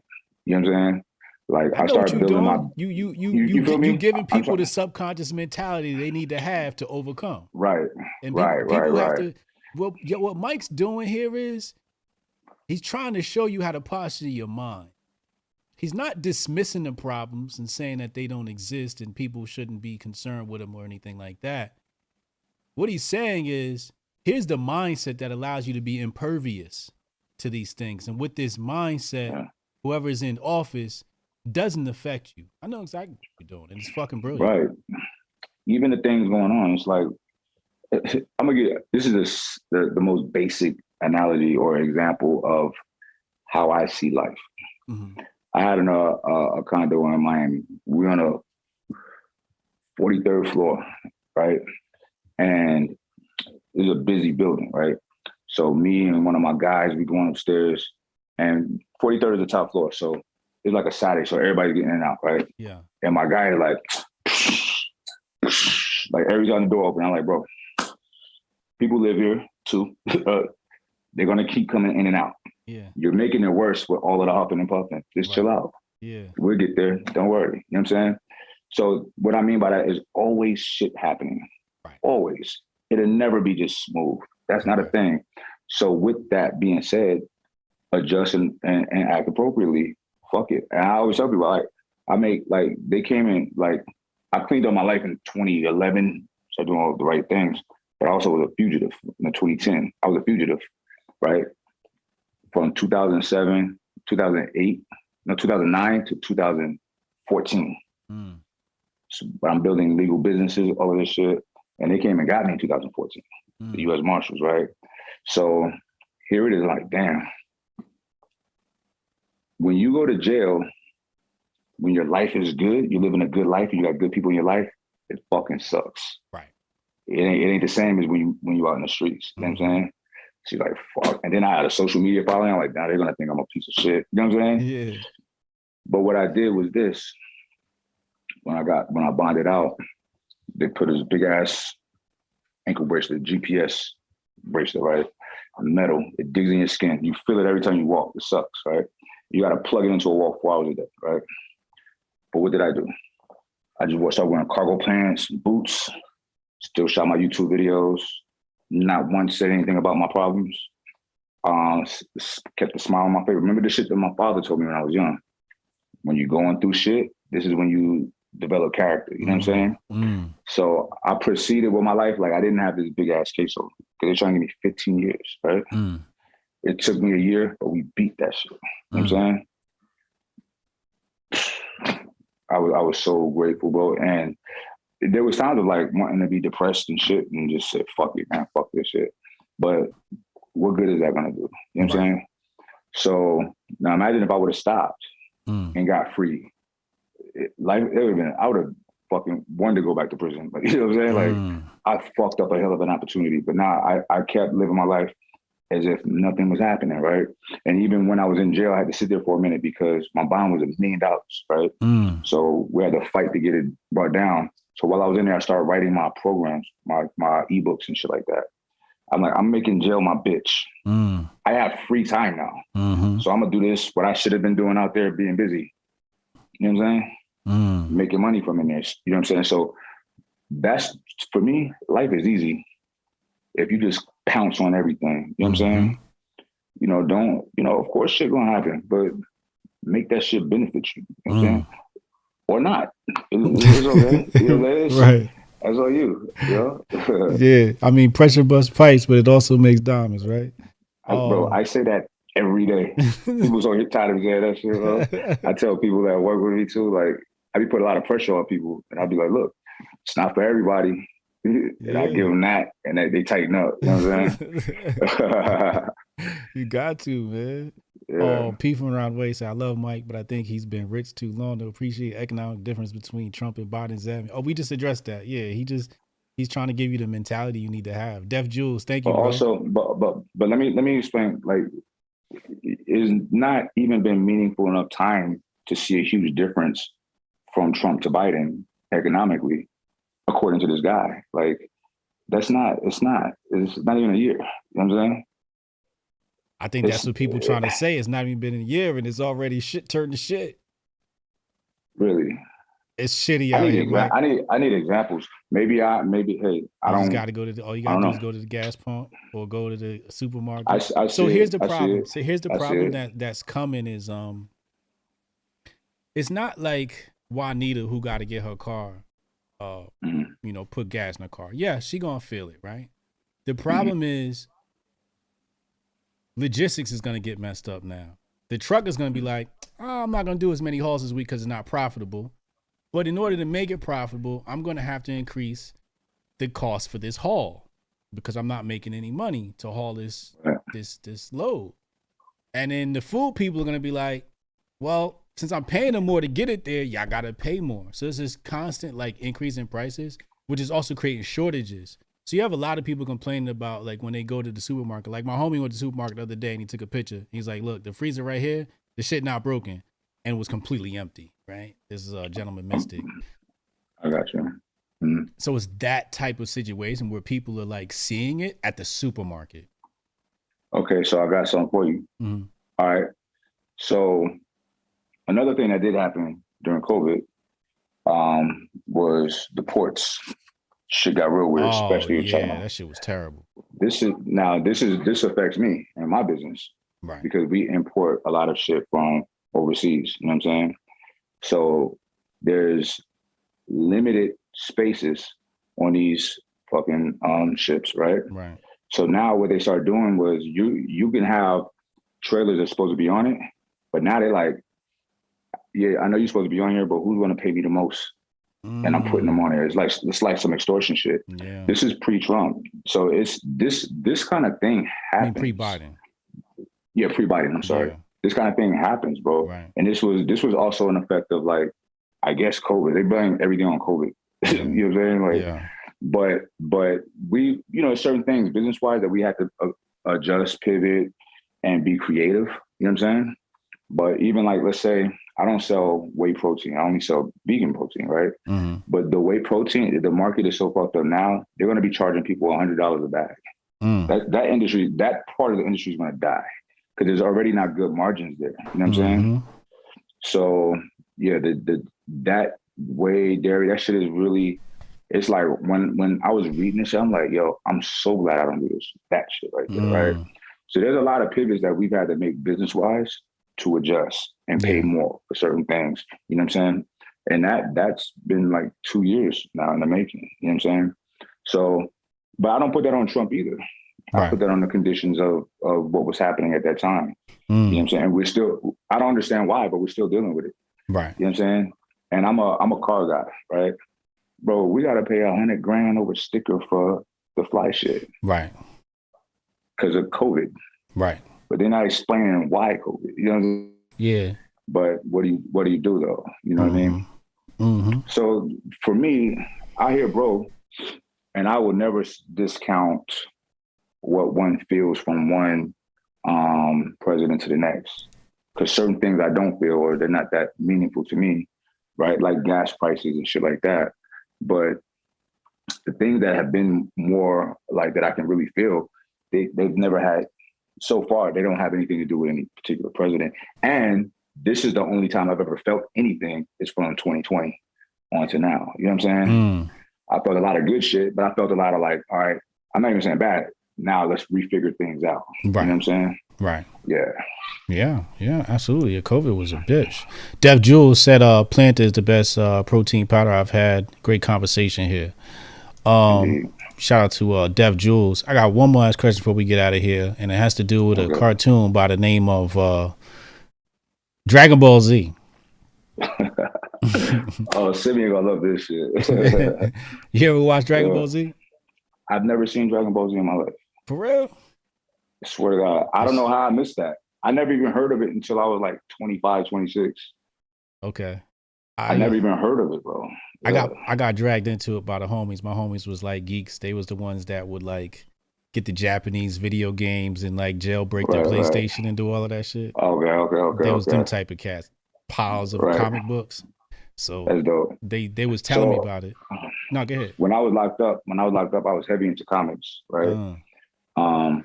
I love Kung Fu flicks, you know what I'm saying? The old school and the newer ones. There's been a couple anime series that I've watched. Like what? One Netflix that I fuck with. It's the one with the black guy. Oh, that's my shit. Yasuka, is that what it's called? Yasuke. Yasuke. He's Sasuke, something like that. But see, I've studied Bushido, like, and all of that shit. I love that code, that warrior code. It's so honorable, you know what I'm saying? So I like my man Simeon, shout out to Simeon Panda. He was on my head yesterday when I said no. He's like, what? I was like, bro, I never even heard of that shit back then. Yeah. But I'm gonna give it a try. I'm gonna fuck with it. You know what I'm saying? Yeah. It depends on what you pick up on. When I be hearing people Super Saiyan, I'm like, okay, I kind of feel that shit, right? You know what I'm saying?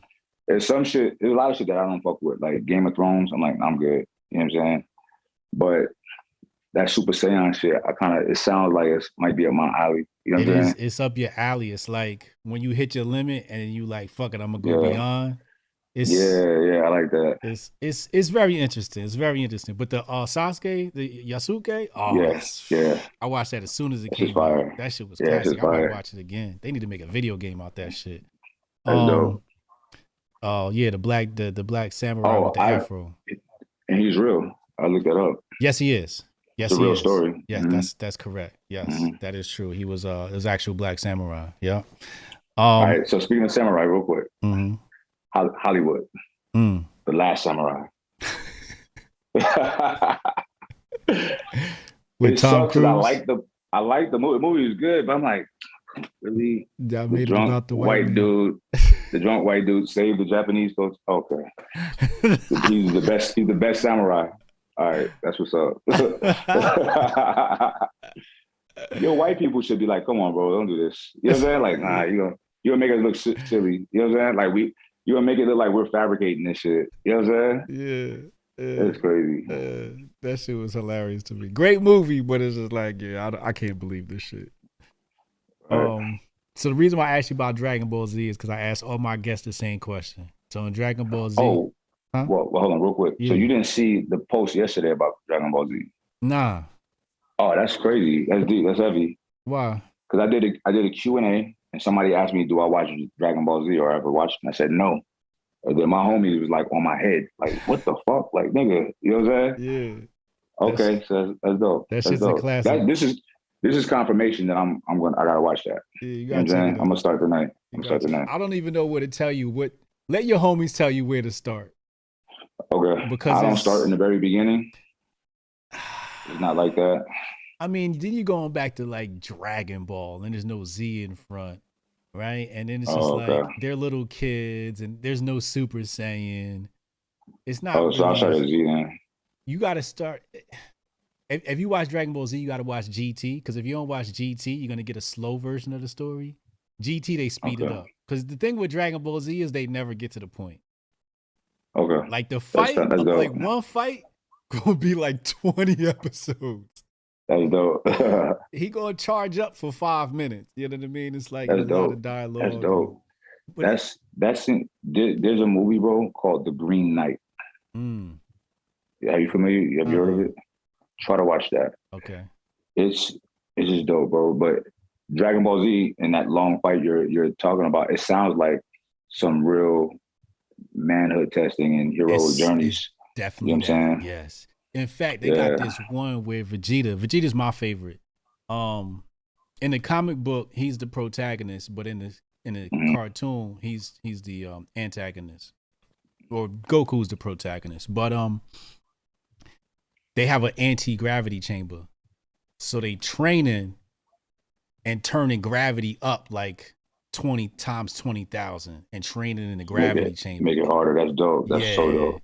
I don't want to spoil it for you, but Piccolo, he basically a black dude, but he got this turban on, but his turban, like there's a ball on his hand and it weighs like 2 tons or something like that. So he gets stronger when he takes his turban off. You know what I mean? So they doing all this stuff. And his shoulder pads, I want to say, weigh like a ton. But it's all about like the training. That's really what's the fun part is when they start training for a fight, that shit is like really like, it just makes you want to do some push-ups. Yeah, that's dope. That's dope. I like that. I'm sold. Yeah, I think you'll like it. I'm getting it. Yeah. But the reason why I asked you that is because in the show, there's the whole point of Dragon Ball is they got to collect all 7 Dragon Balls. And then when they collect all 7 Dragon Balls, they get a wish. Okay. So me and the Hoteps have grabbed the Dragon Balls. And we're going to give our wish to Mike Rashid. So we've gone around all the different planets. We've gathered the Dragon Balls. We summon Shinra. Shinra, the dragon comes out the Dragon Balls and he says, "Who's called my name?" And we like, "Yo, Mike, you get the one wish. What are you gonna wish for?" Gotta tell you? Yeah. Okay. That's the question. One We're wish. right there in front of Shinra. Take your time because a lot of people, sometimes people need time. Dax Hill said Dragon Ball Z has a stranglehold on black male community born in the 90s. That's the damn truth. I got my kids into it because they was watching Western cartoons. And I was like, nah, let me put y'all on this anime shit where they be training and fighting. Right. Like you watch Baki. Baki is on that shit kind of fun. Nah, I haven't seen. Baki's kind of weird. All right, one wish. It's a selfish wish. Okay. There's only 2 types of wishes. Selfish and selfless. He knows. I wish that I am making the right decisions as a father for my children, for them to be happy and capable people when they're adults. That's it. That's my biggest concern. I could relate to that. You know what I mean? That's deep. I can relate to that. Because every time you make a decision for your son, you're like, is this right? Yeah, nah, for real, man. I want, like, I told him, like, look, I want them to be happy. You know what I'm saying? Because shit, we here once, and life can suck, but it doesn't have to, right? So I want them to figure out to be happy, but I also want them to not need me. You know what I'm saying? Right. To be capable. You know what I mean? That's important. And that's something I'm working on with my son now. He's 16. Super smart, very smart, builds websites. He made beats. He's dope. Like he trades NFTs, you know what I'm saying? But I don't feel he's capable yet. You know what I'm saying? So that's what I'm working on. I just want my children to be capable and happy. 16. Okay. Yeah, mine's ain't got to that age yet, so I don't know what that's like. Okay. It's fun, it's dope, but it's scary because I only got a few more years to really, you know what I'm saying? Yeah. So yeah, man. So, you know, I trust one thing that's good, I trust him. You know what I'm saying? So he doesn't lie. He's a good kid. You know what I mean? Like I've seen some of his friends, they started like drinking and doing drugs. He separated himself from them. You know what I'm saying? He did that. I wouldn't even necessarily tell him to get away from them because I had friends that did all of that shit. Right. And some of my friends now, some of the best people that I know drank and did drugs when they was in high school. I never did, but I have friends that did. They're great people. So I don't think that's the worst thing in the world. Right. I don't want that for my child, but his friend but he separated himself. So I think that's good. But I still need him to be fucking capable. You know what I'm saying? He's not there yet. What do you mean by capable? The amount of times that he calls me for shit, you know what I'm saying? Okay. It's like, bro, like for real, bro. You know what I mean? Like, so I just want him to not need me, bro. You know what I'm saying? I know that sounds counterintuitive of a father, right? Because I am the fucking dominant person in my family, right? Right. And everybody needs me, but I want him to not need me. I get you saying. Yeah, I had a conversation with him one time.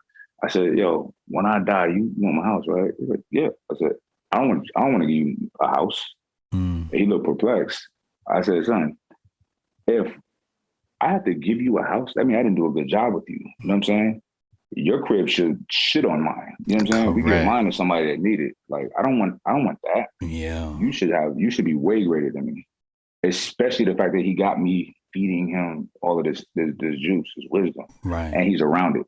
His dad's a fucking boss. You know what I'm saying? Right. So, and I had to learn this shit on my own. He's learning. This is what's good. He does learn a lot on his own. Okay. Because I sell NFTs. He buys and sells. He trades. Like I create him. He trades. But I don't do that.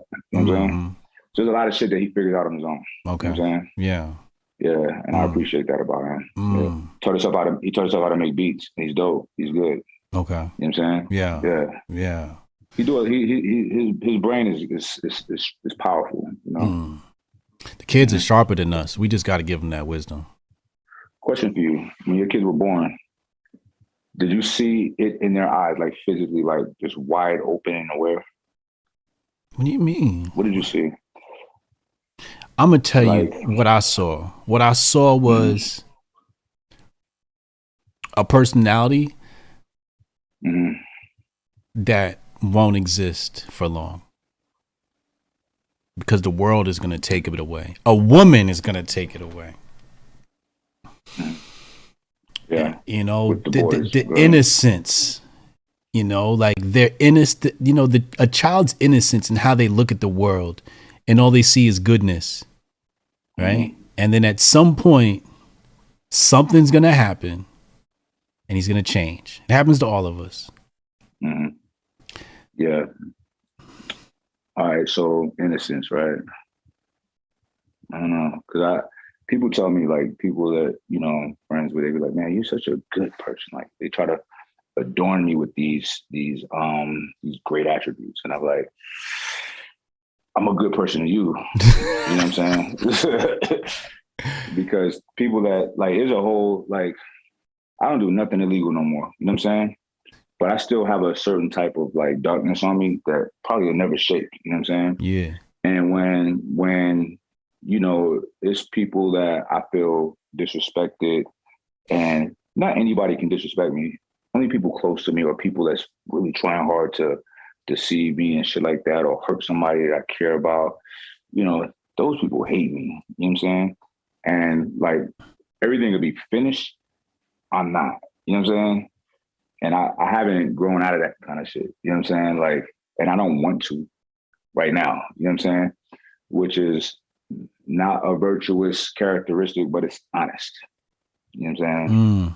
So, and I doubt my son will ever have these kind of, he don't even know this side of me. You know what I'm saying? Right. Most people don't. So I think he'll be innocent for a long time, bro. I don't think women necessarily take your innocence. You know what I'm saying? And I don't think I think society takes your innocence. Like, we live in Irvine, bro. You know what I'm saying? And there's really no reason for him to ever want to experience living in Brooklyn. I know Brooklyn is different now, so it's weird, you know what I'm saying? But living in a bad city or a big fucked up city, you know what I'm saying? I don't see him ever wanting to do that, because you start at where your predecessors leave off at. You know what I'm saying?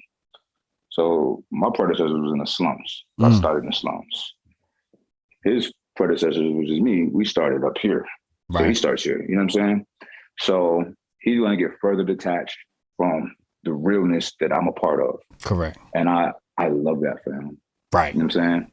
I just don't ever want him to be in a situation to where people can make him uncomfortable and he has fear. You know what I'm saying? Because I don't have fear about anything, right? I can see people putting fear in him. Not that he's been in that situation, but I don't ever want that. You know how it is, your father. You don't want your children ever being uncomfortable. Right. You know what I'm saying? Right. But that might be necessary though, right? Right. For them to be fully capable. I don't know. Yeah. Yeah. Yeah. Ladies and gentlemen, Mike Rashid. It's this conversation. I say this to all my guests. I'm like, this conversation was better than I thought it was. I think it's just because you see people on the internet, you consume their content, but until you like talk to them, it's like you don't really know this person. You know what I mean? I was so happy that you reached out. I couldn't wait. You know what I'm saying? Like, this is dope. You know what I mean? That's dope. Yeah, there's another interview that I'm looking forward to. That's with Andrew Huberman. You familiar with him? The neuroscientist. He's dope, bro. Like he spits bars. I'm like, why are you so good to us? You know what I'm saying? Yeah. He just his podcast is just him talking. You know what I'm saying? And he's just giving wisdom, neurology, physiological structures of the mind, how it plays into people's personalities, like dope shit. I can't wait, right? So there's a few people out there, you know. Who's your favorite talks with so far? Rogan, Thaddeus, Michael Malice. Thaddeus Russell. Thaddeus? He's a white Black history scholar. Michael Malice, Peter McCormick, and Tim Pool. And I had one with this St. Louis radio show. I want to say St. Louis, Minnesota. St. Louis, is that Minnesota? I think that's Minnesota. Yeah, but other than that, like, I had a couple of interviews here and there, but Rogan probably was my favorite because I felt like he hypnotized me before I walk in the room, because my defenses was down. I was just talking. Like, it was just like, right. You know what I'm saying? Yeah. Do y'all stay in touch? Yeah. That's dope. Yeah. I hear everybody that I know that knows him says the same thing. Yeah. They still talk. You know what I'm saying? Yeah. Yeah, that's dope. I'll be on the show later this year, so I'm looking forward to that. That's dope. That's dope. I'm Yeah. happy for you, man. Like you say, you're one of your heroes. He's one of mine too. You know what I mean? Word. I'm gonna show you my wall up here. Let me see. This thing turn around. So I got Bruce. Oh, George Carlin. Yes, sir. I got King. I got Chappelle. Gandhi. I got Gandhi. Is that nice? I know people say that's my guy. That's one of my favorite people on the planet. I'm the biggest Beyonce fan, bro. Don't laugh. All right. I'm also the biggest Ali fan. Big Jay-Z fan. Okay. Yep. And then who's at the top? Neil deGrasse Tyson. I love astrophysics. Okay. And my man Rogan. Oh wow. You know what I'm saying? That's dope. Yes, sir. Yes, sir. This is my little fucking dungeon right here. Nigga, you Hotep as hell. You feel me? Hotep Mike Rashid. There he is. That's my religion right there. Yes, sir. And this is, I call this room the mothership. You know what I'm saying? You see, I got the Supreme Mathematics on the wall. Oh shit, Class 13X. I got the universal flag. This nigga's Hotep and shit. I got my binary codes all over the place. You know what I'm saying? Yeah. See, I got my. I knew it was the reason why I was having. You ever come in here? I got like geometry, like all like hidden in the background. Yeah. It's like Easter egg shit. Like you got to figure it out. Like, what does this mean? What is this, bro? At my booths at expos, people that don't know me, they be at my booth like this, looking like, what does this mean? Yeah. Because this is me everywhere I go. Okay. You know what I'm saying? Yeah. This is me everywhere I go. It's not like this. And fitness was like, it was bait. It was a gateway for me into people's lives and consciousness. You know what I'm saying? Right. Because that's just one tiny component, but it's a very important one. You know what I'm saying? So yeah. Yeah, man. No, I appreciate you spending this time with me. Ladies and gentlemen, yes, y'all sir. see this on Apple, SoundCloud, Spotify. One love, Hotep. We out of here. Much love. Much love.